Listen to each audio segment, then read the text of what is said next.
ನಮಸ್ಕಾರ ಬಿಗ್ ನ್ಯೂಸ್ಗೆ ಸ್ವಾಗತ. ಈಗ ಹೆಡ್ಲೈನ್ಸ್. ಕನ್ನಡಿಗರ ಹೆಣ ಉರುಳಿಸಲು ಹೊರಟ ತಮಿಳಿಗರು, ಇವರಿಗೆ ಸಹಕಾರ ಕೊಡ್ತಿದ್ದಾರಾ ಅಧಿಕಾರಿಗಳು, ಪೊಲೀಸರು? ಅಕ್ರಮ ಡೈಯಿಂಗ್ ಘಟಕಗಳನ್ನು ಸ್ಥಾಪಿಸುತ್ತಿದ್ದಾರೆ ಕಾಂಗ್ರೆಸ್ಸಿಗರು. ರಾಯಚೂರಿನಲ್ಲಿ ಹೆಚ್ಚುತ್ತಿದೆ ಲಂಚದ ತಾಪ. ಮಾಮೂಲಿ ಕೊಡದಿದ್ರೆ ಅಧಿಕಾರಿಗಳು ಮಾಡ್ಕೋತಾರೆ ಕೋಪ. ತಹಶೀಲ್ದಾರ್ ಕಚೇರಿಯಲ್ಲಿ ಎಫ್ಡಿಎಗೆ ಲಂಚದ್ದೇ ಜಪ.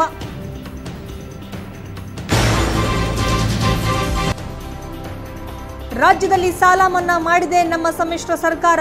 ನೀರವ್ ಮಲ್ಯ ಅವರಂತವರಿಗೆ ಪ್ರಧಾನಿ ಮೋದಿ ಚೌಕಿದಾರ. ವಿಮಾನ ಖರೀದಿಯಲ್ಲಿ 33,000 ಕೋಟಿ ಹಣ ಕದ್ದು ಕೊಟ್ರ. ಹಲವರು ನನಗೆ ಬೇರೆ ಬೇರೆ ಆಮಿಷ ಒಡ್ಡಿದ್ರು, ನಿಮ್ಮನ್ನ ಎಂಎಲ್ಸಿ ಮಾಡ್ತೇವೆ ಅಂದ್ರು. ಮಂಡ್ಯ ಕಣದಲ್ಲಿ ಎದುರಿಗಿರುವ ಅಭ್ಯರ್ಥಿ ಯಾರಾದರೇನು?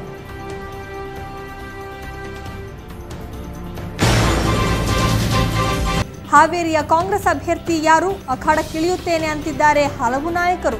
ಕ್ಯಾಂಡಿಡೇಟ್ ಹುಡುಕಿ ಕೊಡಿ ಅಂತಿದ್ದಾರೆ ಕಾರ್ಯಕರ್ತರು.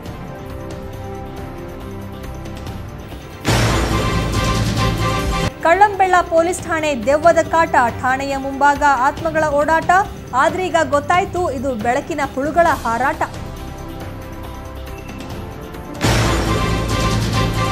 ನಾವೇನು ಯಾರಿಗೂ ತೊಂದರೆ ಕೊಟ್ಟಿಲ್ಲವಲ್ಲ, ಇಲ್ಲೆಲ್ಲೂ ಬಹಿರಂಗವಾಗಿ ಭಾಷಣ ಮಾಡಿಲ್ಲ. ಪೊಲೀಸ್ನವರ ಕೆಲಸಕ್ಕೆ ನಾವೇನು ಅಡ್ಡಿಪಡಿಸಲ್ಲ. ಕರ್ನಾಟಕದಲ್ಲಿ ಕಾಂಗ್ರೆಸ್ ರಣಕಹಳೆ ಮೊಳಗಿಸಿದೆ.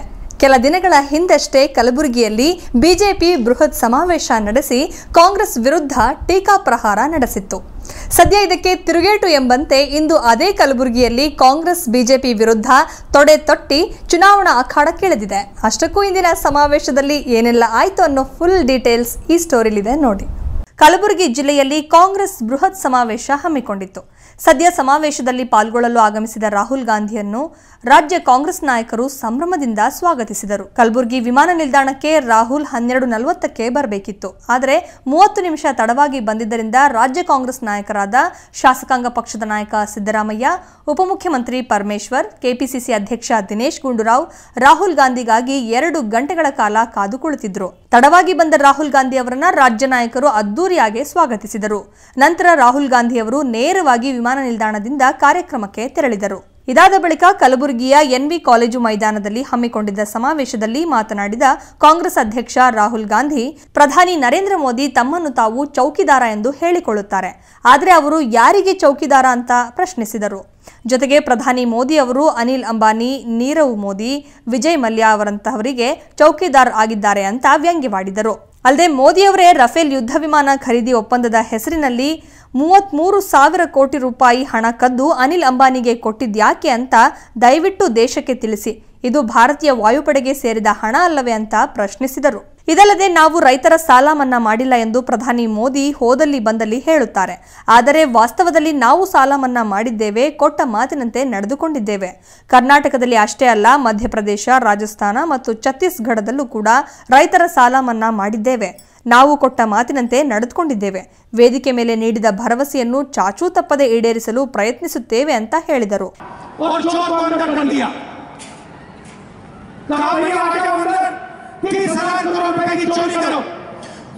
राष्ट्रपति कहता है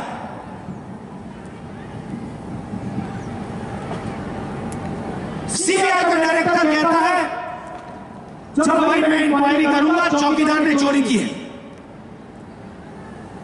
रात के 1:30 बजे चौकीदार जी सीबीआई डायरेक्टर को उठा के फेंक देते हैं, कहते निकलो यहां से, कोई इंक्वायरी नहीं होने वाली। सुप्रीम कोर्ट कहता है चौकीदार जी सीबीआई डायरेक्टर को वापस लाइए। चौकीदार जी कहते हैं हाँ भैया चलो सीबीआई डायरेक्टर वापस आओ। और फिर घंटों में खारगे जी कमेटी पे थे, घंटों में सीबीआई डायरेक्टर फिर से निकाल देते। ಇದೇ ವೇಳೆ ಕಾಂಗ್ರೆಸ್ ಮುಖಂಡರಾದ ಮಲ್ಲಿಕಾರ್ಜುನ ಖರ್ಗೆ, ಮಾಜಿ ಸಿಎಂ ಸಿದ್ದರಾಮಯ್ಯ, ಉಪಮುಖ್ಯಮಂತ್ರಿ ಪರಮೇಶ್ವರ್, ಕೆಪಿಸಿಸಿ ಅಧ್ಯಕ್ಷ ದಿನೇಶ್ ಗುಂಡೂರಾವ್, ರಾಹುಲ್ ಸೇರಿದಂತೆ ಹಲವರು ಸಮಾವೇಶದಲ್ಲಿ ಮಾತನಾಡಿದರು. ಪುರುಷೋತ್ತಮ್ ಕುಲಕರ್ಣಿ, ಸಮಗ್ರ ಸುದ್ದಿ, ಕಲಬುರಗಿ. ಪಕ್ಷೇತರ ಅಭ್ಯರ್ಥಿಯಾಗಿ ಸ್ಪರ್ಧಿಸಲು ಸುಮಲತಾ ಅಂಬರೀಶ್ ಘೋಷಿಸಿದ್ದಾರೆ. ಈ ಮೂಲಕ ತಾವು ಬಿಜೆಪಿ ಸೇರ್ಪಡೆಯಾಗುತ್ತಿದ್ದಾರೆಂಬ ವದಂತಿಗಳಿಗೆ ಅವರು ತೆರೆ ಎಳೆದಿದ್ದಾರೆ. ಅಲ್ಲದೆ ಇದೇ 20ರಂದು ನಾಮಪತ್ರ ಸಲ್ಲಿಕೆ ಮಾಡಲು ನಿರ್ಧರಿಸುವುದಾಗಿ ತಿಳಿಸಿದರು. ಇನ್ನು ಸುಮಲತಾ ಅವರಿಗೆ ಕನ್ನಡ ಚಿತ್ರರಂಗದ ಕೇವಲ 2 ನಟರು ಮಾತ್ರ ಸಾಥ್ ನೀಡಿದ್ದಾರೆ. ಈ ಬಾರಿ ಲೋಕಸಭೆ ಚುನಾವಣೆಯಲ್ಲಿ ಮಂಡ್ಯದಿಂದ ಪಕ್ಷೇತರ ಅಭ್ಯರ್ಥಿಯಾಗಿ ಸ್ಪರ್ಧಿಸಲು ತೀರ್ಮಾನಿಸಿರುವುದಾಗಿ ಸುಮಲತಾ ಅಂಬರೀಶ್ ಘೋಷಿಸಿದ್ದಾರೆ. ಬೆಂಗಳೂರಿನ ಹೋಟೆಲ್ವೊಂದರಲ್ಲಿ ಸುದ್ದಿಗೋಷ್ಠಿಯಲ್ಲಿ ಮಾತನಾಡಿದ ಅವರು ಇದೇ 20ರಂದು ನಾಮಪತ್ರ ಸಲ್ಲಿಕೆ ಮಾಡಲು ನಿರ್ಧರಿಸಿರುವುದಾಗಿ ತಿಳಿಸಿದರು. ಇನ್ನು ನಾನು ಸಿಂಪತಿ ವೋಟ್ ಸಿಗುತ್ತೆ ಅಂತ ಹೇಳ್ತಾ ಇಲ್ಲ. ಹಲವರು ನನಗೆ ಬೇರೆ ಬೇರೆ ಆಮಿಷ ಒಡ್ಡಿದ್ರು. ಬೆಂಗಳೂರು ಸೌತ್ ಅಥವಾ ನಾರ್ತ್ ಅಲ್ಲಿ ನಿಲ್ಲಿ, ನಿಮ್ಮನ್ನ MLC ಮಾಡ್ತೇವೆ ಅಂತಂದ್ರು. ಆದ್ರೂ ನಾನು ಮಂಡ್ಯದಲ್ಲಿಯೇ ನಿಲ್ತೇನೆ ಅಂತ ಹೇಳಿದ್ದೆ. ಸೋಲು ಗೆಲುವು ನಾವು ನಿರ್ಧರಿಸೋಕೆ ಆಗಲ್ಲ, ಎಲ್ಲವನ್ನೂ ಜನರೇ ತೀರ್ಮಾನ ಮಾಡ್ತಾರೆ. ಎದುರಿಗಿರುವ ಅಭ್ಯರ್ಥಿ ಯಾರಾದರೇನೋ, ನಮ್ಮ ಗುಣ ನಡತೆ ಜನರ ತೀರ್ಮಾನ ಎಲ್ಲವನ್ನು ನಿರ್ಧರಿಸುತ್ತೆ ಅಂತ ಹೇಳಿದ್ರು. ಇದಲ್ಲದೆ ಅಂಬರೀಶ್ ಎಂದೂ ಸ್ವಾರ್ಥ ರಾಜಕಾರಣ ಮಾಡಿಲ್ಲ, ಕುಟುಂಬ ರಾಜಕಾರಣವನ್ನೂ ಮಾಡಿಲ್ಲ. ಚುನಾವಣೆ ದೃಷ್ಟಿಯಲ್ಲಿಟ್ಟುಕೊಂಡು ಆರೋಪ ಮಾಡಿದರೆ ಮಾಡಲಿ, ಮಂಡ್ಯದ ಜನರಿಗಷ್ಟೇ ನಾವು ಬೆಲೆ ನೀಡೋದು ಅಂತ ತಿಳಿಸಿದ್ರು. ಇನ್ನು ಇದೇ ವೇಳೆ ರಾಕಿಂಗ್ ಸ್ಟಾರ್ ಯಶ್ ಮಾತನಾಡಿ, ನಾನು ದರ್ಶನ್ ಕಲಾವಿದರಾಗಿ ಕುಳಿತಿಲ್ಲ, ನಾವು ಅವರ ಕುಟುಂಬದ ಮಕ್ಕಳಾಗಿ ಇಲ್ಲಿ ಕುಳಿತಿದ್ದೇವೆ. ಅಂಬರೀಶ್ ಕೂಡ ನನ್ನನ್ನ ಮಗ ಅಂತ ಒಪ್ಪಿಕೊಂಡಿದ್ರು.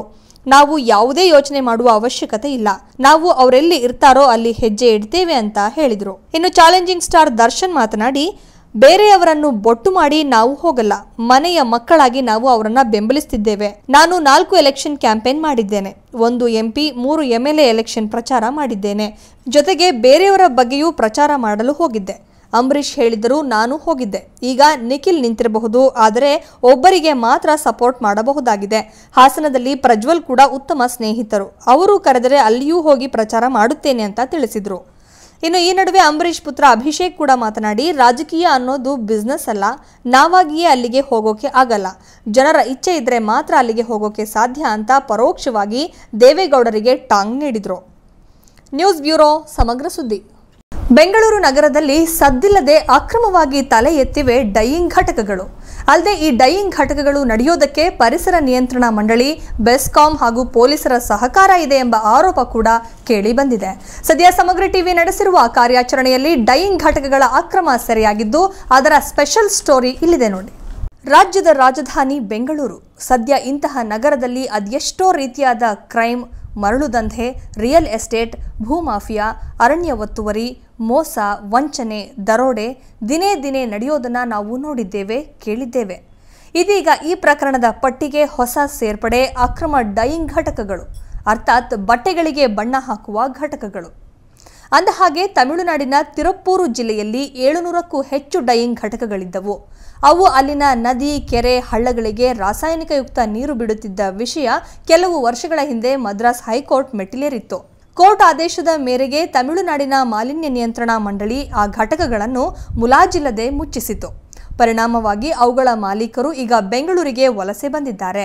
ರಾಜಧಾನಿಯ ಹೊರವಲಯದಲ್ಲಿ ಘಟಕಗಳನ್ನು ಸ್ಥಾಪಿಸಿದ್ದಾರೆ. ಇನ್ನು ಡೈಯಿಂಗ್ ಕಾರ್ಖಾನೆಗಳಲ್ಲಿ ನಿಷೇಧಿಸಲ್ಪಟ್ಟ ರಾಸಾಯನಿಕಗಳನ್ನು ಬಳಕೆ ಮಾಡಲಾಗುತ್ತಿದೆ. Trisodium phosphate, sodium hexamate, chlorine, amino acid, phenyl ಬಳಸಲಾಗುತ್ತಿದೆ.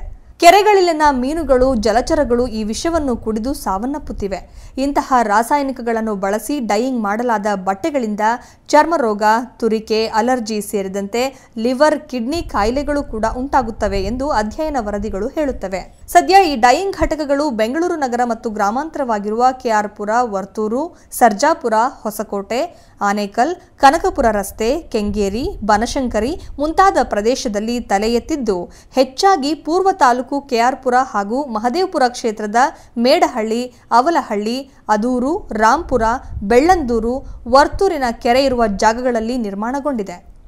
ಇದಲ್ಲದೆ ಕೆಆರ್ಪುರ, ಅವಲಹಳ್ಳಿ, ಮೇಡಹಳ್ಳಿ, ಹಿರಂಡಹಳ್ಳಿಯ ಹಲವು ನಾಯಕರು, ಜಮೀನಿನ ಮಾಲೀಕರು ಅಲ್ಲದೆ ಮೇಡಹಳ್ಳಿ ಕಾಂಗ್ರೆಸ್ ಮುಖಂಡ ಕೋದಂಡಯ್ಯ ಹಾಗೂ ಸ್ಥಳೀಯ ನಿವಾಸಿ ಪುನೀತ್ ಸ್ವತಃ ತಮ್ಮ ತಮ್ಮ ಜಮೀನಿನಲ್ಲಿ ಯಾರ ಭಯವಿಲ್ಲದೆ ಘಟಕ ನಿರ್ಮಿಸಿ ಡೈಯಿಂಗ್ ಮಾಡಲು ಮುಂದಾಗಿದ್ದಾರೆ. ಜೊತೆಗೆ ಡೈಯಿಂಗ್ನಿಂದ ಬರುವ ಬಣ್ಣ ಮಿಶ್ರಿತ ಮಾಲಿನ್ಯ ನೀರನ್ನು ರಾಜಕಾಲುವೆ ಮೂಲಕ ನೇರವಾಗಿ ಕೆರೆಗೆ ಡೈಯಿಂಗ್ ನೀರನ್ನು ಬಿಟ್ಟು ಕೆರೆ, ಪರಿಸರ, ವಾಯು ಮಾಲಿನ್ಯಕ್ಕೆ ನಾಂದಿ ಹಾಡಿದ್ದಾರೆ. ಇದೇ ವೇಳೆ ರಾಜ್ಯ ಮಾಲಿನ್ಯ ನಿಯಂತ್ರಣ ಮಂಡಳಿಯ ಮಹದೇವಪುರ ಅಧಿಕಾರಿ ವಿಜಯಲಕ್ಷ್ಮಿ ಹಾಗೂ ಸಹಾಯಕ ಪುಟ್ಟರಾಜು, ಅನಧಿಕೃತ ಡೈಯಿಂಗ್ ಕಾರ್ಖಾನೆಗಳು ಇರುವುದು ನಮ್ಮ ಗಮನಕ್ಕೆ ಬಂದ ತಕ್ಷಣವೇ ಕಾರ್ಖಾನೆಗಳನ್ನು ಮುಚ್ಚುವಂತೆ ನೋಟಿಸ್ ನೀಡುತ್ತೇವೆ. ಜೊತೆಗೆ ಸ್ಥಳೀಯರು ನಮಗೆ ಮಾಹಿತಿ ನೀಡಿದರೆ ಯಾವುದೇ ಡೈಯಿಂಗ್ ಘಟಕ ಇದ್ದರೂ ಅದನ್ನು ಮುಚ್ಚಲಾಗುವುದು ಎನ್ನುತ್ತಾರೆ. ಆದರೆ ಇದುವರೆಗೂ ಆ ಕೆಲಸ ಮಾತ್ರ ನಡೆದಿಲ್ಲ. ಒಟ್ಟಿನಲ್ಲಿ ಹಣದ ಆಸೆಗೆ ಬಿದ್ದ ಸ್ಥಳೀಯರು, ಪೊಲೀಸರು, ರಾಜಕೀಯ ಮುಖಂಡರು, ಅಧಿಕಾರಿಗಳು ತಮಿಳಿಗರ ಜೊತೆ ಸೇರಿಕೊಂಡು ಇಡೀ ಬೆಂಗಳೂರಿನ ಜನರನ್ನ ಬಲಿ ಕೊಡುತ್ತಿರೋದ್ರಲ್ಲಿ ಯಾವುದೇ ಅನುಮಾನವಿಲ್ಲ. ಒಂದು ವೇಳೆ ಜನರು, ಪ್ರಾಣಿಗಳು ಸತ್ತರೆ ಅದಕ್ಕೆ ಸರ್ಕಾರವೇ ನೇರ ಹೊಣೆ ಅನ್ನೋದ್ರಲ್ಲೂ ಎರಡು ಮಾತಿಲ್ಲ. ಪರಿಸರ ಮಂಜು, ಕೆಆರ್ಪುರ, ರಹಸ್ಯ ಕಾರ್ಯಾಚರಣೆ. ಈ ಜಿಲ್ಲೆಯಲ್ಲಿ ಸರ್ಕಾರಿ ಕಚೇರಿಯಲ್ಲಿ ಲಂಚ್ ಬಾಕರ ಹಾವಳಿ ಮಿತಿ ಮೀರಿದೆ. ಯಾರ ಭಯವಿಲ್ಲದೆ ಕಚೇರಿಯಲ್ಲಿಯೇ ಒಂದು ಕೆಲಸಕ್ಕೆ ಇಂತಿಷ್ಟು ಸಾವಿರ ಹಣ ಫಿಕ್ಸ್ ಮಾಡ್ತಾರೆ. ಜೊತೆಗೆ ರಾಜಾರೋಷವಾಗಿ ಅದು ಹಾಡು ಹಗಲಲ್ಲೇ ಸಾರ್ವಜನಿಕರಿಂದ ಹಣ ಸುಲಿಗೆ ಮಾಡ್ತಾರೆ. ವಿಪರ್ಯಾಸ ಅಂದರೆ ಇಲ್ಲಿನ ಡಿಸಿ, ಎಸಿಬಿಯವರು ಸೇರಿದಂತೆ ಎಲ್ಲರೂ ಈ ಕಚೇರಿ ಬಗ್ಗೆ ಗೊತ್ತಿದ್ರೂ ಸುಮ್ಮನಿರೋದು ಭಾರಿ ಅನುಮಾನಕ್ಕೆ ಎಡೆ ಮಾಡಿಕೊಟ್ಟಿದೆ. ಹೌದು, ಇದು ಬಿಸಿಲ ನಗರಿ ರಾಯಚೂರು. ಈ ಜಿಲ್ಲೆಯಲ್ಲಿ ಬಿಸಿಲಿನ ತಾಪ ಹೇಗೆ ಹೆಚ್ಚಾಗಿದೆಯೋ ಹಾಗೆ ಇಲ್ಲಿನ ಅಧಿಕಾರಿಗಳ ಲಂಚದ ದಾಹ ಕೂಡ ಧಗಧಗಿಸಿ ಜನರನ್ನ ಸುಡುತ್ತಲೇ ಇದೆ. ಇದಕ್ಕೊಂದು ಉತ್ತಮ ಉದಾಹರಣೆ ಈ ವಿಡಿಯೋ. ನೋಡಿದ್ರಲ್ಲ ವೀಕ್ಷಕರೇ, ಈ ವಿಡಿಯೋದಲ್ಲಿರೋದು ರಾಯಚೂರು ಜಿಲ್ಲೆಯ ಲಿಂಗಸುಗೂರು ತಹಶೀಲ್ದಾರ್ ಕಚೇರಿಯಲ್ಲಿ ಕಾರ್ಯನಿರ್ವಹಿಸೋ FTA ಯಲ್ಲಪ್ಪ. ಸದ್ಯ ಈತನ ಲಂಚದ ಕರ್ಮಕಾಂಡ ದೃಶ್ಯವೇ ವಿಡಿಯೋದಲ್ಲಿ ಸೆರೆಯಾಗಿದೆ. ಅಂದಹಾಗೆ ಈ ಯಲ್ಲಪ್ಪ ಜಾತಿ ಪ್ರಮಾಣ ಪತ್ರ, ಸಿಂಧುತ್ವ ಪ್ರಮಾಣ ಪತ್ರ ಹೀಗೆ ನಾನಾ ಪ್ರಮಾಣ ಪತ್ರಿಕೆ ಮಾಡಿಕೊಡಲು ಕಚೇರಿಯಲ್ಲಿ ಕುಳಿತುಕೊಂಡು ಹಣ ಕೇಳುವುದು ಒಂದು ಕಡೆ ಆದರೆ, ಇನ್ನೊಂದು ಕಡೆ ಕಂದಾಯ ಭವನದಲ್ಲಿ ರೈತರ ಕಡೆಯಿಂದ ಮಾಳಿಂಗರಾಯ ಎಂಬ ಹೂವಿನ ಬಾವಿಯ ಗ್ರಾಮ ಲೆಕ್ಕಾಧಿಕಾರಿ ಸಾರ್ವಜನಿಕರಿಂದ ಹಣ ಕೀಳುವುದು ಸರ್ವೇ ಸಾಮಾನ್ಯವಾಗಿದೆ. ಇನ್ನು ಇಲ್ಲಿ ಹಣ ಕೊಟ್ಟರೆ ಪ್ರಮಾಣ ಪತ್ರ, ಇಲ್ಲದಿದ್ದರೆ ಇಲ್ಲ ಎಂಬಂತಾಗಿದೆ. ಇನ್ನು ಸರ್ಕಾರದ ಕೆಲಸ ದೇವರ ಕೆಲಸ ಎಂದು ಕೆಲಸಕ್ಕೆ ಸೇರುವಾಗ ಪ್ರಮಾಣ ಮಾಡಿದ ಈ ಅಧಿಕಾರಿಗಳಿಬ್ಬರು ಇಂದು ಸರ್ಕಾರ ಕೆಲಸ ಲಂಚದ ಕೆಲಸ ಅನ್ನುವಂತೆ ಕಾರ್ಯನಿರ್ವಹಿಸುತ್ತಿರುವುದು ನಿಜಕ್ಕೂ ದುರಂತ. ಒಟ್ಟಿನಲ್ಲಿ ರಾಯಚೂರು ಜಿಲ್ಲೆಯಲ್ಲಿ ಬಿಸಿಲಿನ ತಾಪಕ್ಕಿಂತ ಲಂಚದ ಬಿಸಿ ಜನರನ್ನ ಸುಡುತ್ತಿದ್ದು, ಲಿಂಗಸುಗೂರಿನ ಲಂಚದ ಅಡ್ಡೆಯಾಗಿರೋ ತಾಲೂಕು ದಂಡಾಧಿಕಾರಿ ಹಾಗೂ ಕಂದಾಯ ಭವನವನ್ನ ಲಂಚಮುಕ್ತವನ್ನಾಗಿ ಮಾಡಬೇಕಾಗಿದೆ. ಬಂದೇ ನವಾಜ್ ಗಲಗ್, ಸಮಗ್ರ ನ್ಯೂಸ್, ರಾಯಚೂರು. ಲೋಕಸಭಾ ಚುನಾವಣೆ ಘೋಷಣೆಯಾಗುತ್ತಿದ್ದಂತೆ ಆಕಾಂಕ್ಷಿಗಳ ಆಯ್ಕೆ ನಾನಾ ಪಕ್ಷಗಳಿಗೆ ಕಗ್ಗಂಟಾಗಿದೆ. ಇದಕ್ಕೆ ಕೊಪ್ಪಳ ಲೋಕಸಭಾ ಕ್ಷೇತ್ರ ಹೊರತಾಗಿಲ್ಲ. ಹೈಕಮಾಂಡ್ ಗಮನ ಸೆಳೆಯಲು ಕಸರತ್ತು ನಡೆಸಿದ ಪಕ್ಷವೊಂದರ ಮುಖಂಡರ ವಿರುದ್ಧ ಈಗ ನೀತಿ ಸಂಹಿತೆ ಉಲ್ಲಂಘನೆ ಪ್ರಕರಣ ದಾಖಲಾಗಿದೆ. ಹೌದು, ಕೊಪ್ಪಳದ ಕೋಟೆ ಪ್ರದೇಶದ ಆಂಜನೇಯ ದೇವಸ್ಥಾನ ಕಾಂಗ್ರೆಸ್ ಮುಖಂಡರಿಂದ ತುಂಬಿ ತುಳುಕುತ್ತಿತ್ತು. ಹಲವು ಜನ ಭಕ್ತರಿಗೆ ಇದು ಕಿರಿಕಿರಿ ಎನ್ನಿಸಿದ್ದು ಸುಳ್ಳಲ್ಲ. ಕಾಂಗ್ರೆಸ್ ಕಾರ್ಯಕರ್ತರು ಇವತ್ತು ವಿಶೇಷ ಪೂಜೆ ಹಮ್ಮಿಕೊಂಡಿದ್ದರು. ಪಕ್ಷದ ಮುಖಂಡ, ಜಿಲ್ಲಾ ಪಂಚಾಯಿತಿ ಸದಸ್ಯ, ಶಾಸಕ ರಾಘವೇಂದ್ರ ಹಿಟ್ನಾಳ್ ಸಹೋದರ ರಾಜಶೇಖರ್ ಹಿಟ್ನಾಳ್ಗೆ ಕಾಂಗ್ರೆಸ್ ಟಿಕೆಟ್ ಸಿಗಬೇಕು ಎಂದು ಹರಕೆ ಹೊತ್ತು ಹೈಕಮಾಂಡ್ ಗಮನ ಸೆಳೆಯುವ ಕಸರತ್ತು ಅದಾಗಿತ್ತು. ಅದಕ್ಕಾಗಿ ಪ್ರಚಾರ ಬಯಸಿ ಮಾಧ್ಯಮದವರನ್ನು ಆಹ್ವಾನಿಸಲಾಗಿತ್ತು. ಪ್ರಚಾರ ಅಂದ್ರೆ ಬ್ಯಾನರ್ ಇರಬೇಡ್ವೆ? ದೂರದಲ್ಲೆಲ್ಲೋ ಬ್ಯಾನರ್ ಕಟ್ಟಿದ್ರೆ ಬಹುಶಃ ನಡೆದು ಬಿಡ್ತಿತ್ತೋ ಏನೋ. ಆದರೆ ದೇವಸ್ಥಾನದ ಮುಂಭಾಗದಲ್ಲೇ ಅದು ಆಕಾಂಕ್ಷಿಯ ದೊಡ್ಡದಾದ ಭಾವಚಿತ್ರ ಸಮೇತ ಇರುವ ಬ್ಯಾನರ್ ಅನ್ನ ಕಟ್ಟಲಾಗಿತ್ತು. ಜಿಲ್ಲಾಡಳಿತಕ್ಕೆ ಈ ವಿಷಯ ಮುಟ್ಟಿದ್ದೇ ತಡ 10 ನಿಮಿಷದಲ್ಲಿ ಸ್ಕ್ವಾಡ್ ಆಗಮಿಸಿ ಬ್ಯಾನರ್ ಹರಿದು ಹಾಕಿ ವಶಕ್ಕೆ ತೆಗೆದುಕೊಂಡ್ರು. ಅಲ್ಲದೆ ಕಾಂಗ್ರೆಸ್ ಮುಖಂಡರಲ್ಲದೆ ಪೂಜಾರಿಗೂ ಎಚ್ಚರಿಕೆ ನೀಡಿದ್ರು. ಈ ಬಗ್ಗೆ ಕೇಸ್ ದಾಖಲಿಸುವುದಾಗಿಯೂ ತಿಳಿಸಿದರು. ರಾಜಶೇಖರ್ ಹಿಟ್ನಾಳ್ ಅವರಿಗೆ ಟಿಕೆಟ್ ಸಿಗಬೇಕೆಂದು ಆಶಿಸಿ ವಿಶೇಷ ಪೂಜೆ ನಡೆಸಿದ್ದು ನಿಜ. ಹಾಗಂತ ನಾವೇನು ಯಾರಿಗೂ ತೊಂದರೆ ಕೊಟ್ಟಿಲ್ಲವಲ್ಲ, ಬಹಿರಂಗವಾಗಿ ಭಾಷಣ ಮಾಡಿಲ್ಲ, ಪಕ್ಷದ ಧ್ವಜಗಳನ್ನು ಕಟ್ಟಿಲ್ಲ, ಅಭಿಮಾನದಿಂದ ಹರಕೆ ಹೊತ್ತೆವಷ್ಟೇ. ಅದಕ್ಕಾಗಿ ವಿಶೇಷ ಪೂಜೆ ಸಲ್ಲಿಸಿದ್ದೇವೆ. ಚುನಾವಣಾ ಅಧಿಕಾರಿಗಳು ಬಂದು ವಿಚಾರಣೆ ನಡೆಸಿದ್ರು. ಈ ಬಗ್ಗೆ ಕೇಸ್ ದಾಖಲಿಸುವುದಾಗಿ ತಿಳಿಸಿದ್ದಾರೆ. ಅವರ ಕೆಲಸ ಅವರು ಮಾಡಲಿ, ನಾವೇನು ಅಡ್ಡಿಪಡಿಸಿಲ್ಲ. ಕೇಸ್ ದಾಖಲಾದ್ರೆ ಉತ್ತರ ಕೊಡ್ತೀವಿ ಅಂತಂದ್ರು ಸಂಘಟಕರು. ಒಟ್ಟಾರೆ ಬೆಳಗಿನಿಂದ ಸಂಭ್ರಮದಲ್ಲಿದ್ದ ಕಾಂಗ್ರೆಸ್ ಕಾರ್ಯಕರ್ತರು ಫ್ಲೈಯಿಂಗ್ ಸ್ಕ್ವಾಡ್ ಬಂದಾಕ್ಷಣವೇ ಮಂಕಾದರು. ಏನೇನೋ ಸಮಜಾಯಿಷಿ ನೀಡಲು ಮುಂದಾದರು. ಕೊನೆಗೂ ಜಿಲ್ಲೆಯಲ್ಲಿ ಈ ಸಲದ ಲೋಕಸಭಾ ಚುನಾವಣೆಯ ಮೊದಲ ನೀತಿ ಸಂಹಿತೆ ಉಲ್ಲಂಘನೆ ಪ್ರಕರಣ ದಾಖಲಾಯಿತು. ನಾಭಿರಾಜ್ ದಸ್ತೇನವರ್, ಸಮಗ್ರ ಸುದ್ದಿ, ಕೊಪ್ಪಳ. ಲೋಕಸಭೆ ಚುನಾವಣೆಯಲ್ಲಿ ಕೊಪ್ಪಳದ ಕನಕಗಿರಿ ವಿಧಾನಸಭಾ ಕ್ಷೇತ್ರದಲ್ಲಿ ಬಿಜೆಪಿಗೆ ಲೀಡ್ ಬರೆದಿದ್ರೆ ನನ್ನ ಆಸ್ತಿ ಬರೆದು ಕೊಡುತ್ತೇನೆ ಅಂತ ಮಾಜಿ ಸಚಿವ ಶಿವರಾಜ್ ತಂಗಡಗಿ ಕನಕಗಿರಿ ಶಾಸಕ ಬಸವರಾಜ್ ದಡೇಸುಗೂರು ಚಾಲೆಂಜ್ ಹಾಕಿದ್ದಾರೆ. ಅಲ್ಲದೆ ಶಿವರಾಜ್ ತಂಗಡಿಗೆಗೆ ತಾಕತ್ತಿದ್ರೆ ಈ ಸಲದ ಲೋಕಸಭಾ ಚುನಾವಣೆಯಲ್ಲಿ ಕಾಂಗ್ರೆಸ್ಗೆ ಲೀಡ್ ಕೊಡಿಸಲಿ ನೋಡೋಣ ಅಂತ ಸವಾಲು ಹಾಕಿದ್ದಾರೆ. ಮಾಜಿ ಸಚಿವ ಶಿವರಾಜ್ ತಂಗಡಗಿ ತಾಕತ್ತಿದ್ರೆ ಈ ಸಲದ ಲೋಕಸಭಾ ಚುನಾವಣೆಯಲ್ಲಿ ಕಾಂಗ್ರೆಸ್ಗೆ ಲೀಡ್ ಕೊಡಿಸಲಿ ನೋಡೋಣ ಅಂತ ಕನಕಗಿರಿ ಶಾಸಕ ಬಸವರಾಜ್ ದಡೇಸುಗೂರು ಸವಾಲು ಹಾಕಿದರು. ಕೊಪ್ಪಳದಲ್ಲಿ ಸುದ್ದಿಗಾರರೊಂದಿಗೆ ಮಾತನಾಡಿದ ಅವರು, ಕಳೆದ ವಿಧಾನಸಭಾ ಚುನಾವಣೆಯಲ್ಲಿ ಕನಕಗಿರಿ ವಿಧಾನಸಭಾ ಕ್ಷೇತ್ರದ ಜನರು ಬಿಜೆಪಿಗೆ 14,800 ಮತಗಳ ಮುನ್ನಡೆ ನೀಡಿದ್ದರು. ಈ ಸಲ 20,000 ಮತಗಳ ಮುನ್ನಡೆ ಬಿಜೆಪಿಗೆ ಸಿಗಲಿದೆ. ಒಂದು ವೇಳೆ ಬಿಜೆಪಿಗೆ ಲೀಡ್ ಬರದಿದ್ರೆ ನನ್ನ ಆಸ್ತಿ ಬರೆದು ಕೊಡ್ತೇನೆ ಎಂದು ಮಾಜಿ ಸಚಿವ ಶಿವರಾಜ್ ತಂಗಡಗಿಗೆ ಚಾಲೆಂಜ್ ಮಾಡಿದ್ರು. ಕನಕಗಿರಿ ಜನರಿಗೆ ಬಿಜೆಪಿ ಗೆಲ್ಲಿಸಿದ್ದಕ್ಕೆ ಪಶ್ಚಾತ್ತಾಪ ಆಗುತ್ತಿದೆ ಎನ್ನುವುದು ಶುದ್ಧ ಸುಳ್ಳು. ಅಂತಹ ಸುಳ್ಳುಗಾರರನ್ನ ಜನ ಈಗಾಗಲೇ ಮನೆಗೆ ಕಳುಹಿಸಿದ್ದಾರೆ. ದೇಶದ 130 ಕೋಟಿ ಜನರನ್ನೇ ಆಸ್ತಿ ಎಂದಿರುವ ಏಕೈಕ ಪ್ರಧಾನಿ ನರೇಂದ್ರ ಮೋದಿ ಈ ಸಲವೂ ದೇಶದಲ್ಲಿ ಬಿಜೆಪಿ ಗೆಲ್ಲುತ್ತದೆ, ನರೇಂದ್ರ ಮೋದಿ ಮತ್ತೊಮ್ಮೆ ಪ್ರಧಾನಿಯಾಗುತ್ತಾರೆ ಅಂತ ಹೇಳಿದರು. ಅಲ್ಲ, ಕನಕಗಿರಿ ಒಳಗ ಏನೋ ಶಾಸಕರು ಮಾಜಿ ಶಾಸಕರು ಹೇಳಿದ್ರಂತ ಸುದ್ದಿ ಇತ್ತು. ಇಲ್ಲ, ಈ ವಿಧಾನಸಭೆ ನಡೆದಂಥ ಚುನಾವಣೆಯಲ್ಲಿ ಆಕಾರ ಪಾರ್ಲಿಮೆಂಟ್ ನಡೆದ ಚುನಾವಣೆ ತೋರ್ತಾ ಇದೆಲ್ಲ ಸುಳ್ಳು ಮಾತು. ಜನರ ಜೊತೆಗೆ ಒಳ್ಳೆಯ ಪ್ರೀತಿ ಸಂಬಂಧ ಇಟ್ಕೊಂಡಿವಿ, ಸಾಕಷ್ಟು ಈ ಸರ್ಕಾರದ ಅನುದಾನ ತಂದೀವಿ. ಖಂಡಿತ ಚಾಲೆಂಜ್ ಸವಾಲಾಗ್ತು. ಹಿಂದಕ್ಕೆ ನಾವೇನು 2013ದಾಗ ನಡೆದಂಥ ಚುನಾವಣೆಯಲ್ಲಿ 14,800 ಲೀಡ್ ಕೊಟ್ಟಿದ್ವಿ. ಈ ಸಲ 20,000 ಲೀಡ್ ಕೊಡ್ತು. ನಮ್ಮ ಕಾರ್ಯಕರ್ತರು ಸಮರ್ಥರಿದ್ದಾರೆ. ಯಾವತ್ತೇನು ಬಂದು 10,000 ತಾನು ಬಂದು ನಿಂದ್ರೋಲಕ್ಕ, ತನ್ನ ಪಾರ್ಟಿ ಬಂದು ನಿಂದ್ರೋಲಕ್ಕ, ಯಾವತ್ತು ಕನಕಗಿರಿ ಕ್ಷೇತ್ರದಲ್ಲಿ ನಮಗೆ ಜಯ ಸಿಗುತ್ತೆ ಅಂತ ಕೂಡ ನಾನು ಹೇಳ್ತೀನಿ. ನಾಭಿರಾಜ್ ದಸ್ತೇನವರ್, ಸಮಗ್ರ ಸುದ್ದಿ, ಕೊಪ್ಪಳ. ದಾಖಲೆ ಇಲ್ಲದ ಲಕ್ಷಾಂತರ ಹಣವನ್ನು ವಶಪಡಿಸಿಕೊಂಡಿರೋ ಘಟನೆ ಮುಳಬಾಗಿಲು ತಾಲೂಕಿನ ನಂಗಲಿ ಚೆಕ್ಪೋಸ್ಟ್ನಲ್ಲಿ ನಡೆದಿದೆ. ಅಂದ ಹಾಗೆ ಚೆಕ್ಪೋಸ್ಟ್ನಲ್ಲಿ ತಪಾಸಣೆ ವೇಳೆ ಕಾರ್ನಲ್ಲಿ ಸಾಗಾಟ ಮಾಡುತ್ತಿದ್ದ ದಾಖಲೆ ಇಲ್ಲದ 1.80 ಲಕ್ಷ ನಗದು ದೊರೆತಿದೆ. ಕೂಡಲೇ ಕಾರಿನ ಸಮೇತ ಹಣವನ್ನು ಅಧಿಕಾರಿಗಳು ವಶಕ್ಕೆ ತೆಗೆದುಕೊಂಡಿದ್ದಾರೆ. ಈ ಸಂಬಂಧ ನಂಗಲಿ ಪೊಲೀಸ್ ಠಾಣೆಯಲ್ಲಿ ಪ್ರಕರಣ ದಾಖಲಾಗಿದೆ. ನಾಳೆ ಮಳವಳ್ಳಿ ಕ್ಷೇತ್ರದಲ್ಲಿ ದೋಸ್ತಿ ಪಕ್ಷದ ಅಭ್ಯರ್ಥಿ ನಿಖಿಲ್ ಕುಮಾರಸ್ವಾಮಿ ಪ್ರಚಾರ ನಡೆಸಲಿದ್ದಾರೆ. ಅಂದಹಾಗೆ ಕ್ಷೇತ್ರದ ಹಲಗೂರು, ಬೆಳಕವಾಡಿ ಸೇರಿ 7 ಭಾಗಗಳಲ್ಲಿ ಪ್ರಚಾರ ಕೈಗೊಳ್ಳಲಿದ್ದಾರೆ. ಇನ್ನು ಅಭ್ಯರ್ಥಿ ಜೊತೆ ಕಾಂಗ್ರೆಸ್ ಹಾಗೂ ಜೆಡಿಎಸ್ ನಾಯಕರು ಕೂಡ ಪ್ರಚಾರದಲ್ಲಿ ಭಾಗಿಯಾಗಲಿದ್ದಾರೆ. ಮಳವಳ್ಳಿ ಕ್ಷೇತ್ರ ಅಭಿವೃದ್ಧಿಯಾಗಬೇಕಾದರೆ ಲೋಕಸಭಾ ಜೆಡಿಎಸ್ ಪಕ್ಷದ ಅಭ್ಯರ್ಥಿ ನಿಖಿಲ್ ಕುಮಾರಸ್ವಾಮಿ ಗೆಲುವು ಅವಶ್ಯಕತೆ ಇದೆ ಅಂತ ಶಾಸಕ ಡಾಕ್ಟರ್ ಕೆ ಅನ್ನದಾನಿ ತಿಳಿಸಿದರು. ಮಳವಳ್ಳಿ ಪಟ್ಟಣದ ಜೆಡಿಎಸ್ ಪಕ್ಷದ ಕಚೇರಿಯಲ್ಲಿ ಪತ್ರಿಕಾಗೋಷ್ಠಿಯಲ್ಲಿ ಮಾತನಾಡಿದ ಅವರು, ನಾಳೆ ಮಳವಳ್ಳಿ ಕ್ಷೇತ್ರದ ಹಲಗೂರು, ಬೆಳಕವಾಡಿ, ಪೂರಿಗಾಲಿ, ಕಿರುಗಾವಲು, ಮಳವಳ್ಳಿ, ತಳಗವಾದಿ ಸೇರಿದಂತೆ 7 ಕಡೆ ಪ್ರಚಾರ ಮಾಡಲು ಅಭ್ಯರ್ಥಿ ನಿಖಿಲ್ ಕುಮಾರಸ್ವಾಮಿ ಆಗಮಿಸಲಿದ್ದಾರೆ ಅಂತ ತಿಳಿಸಿದರು.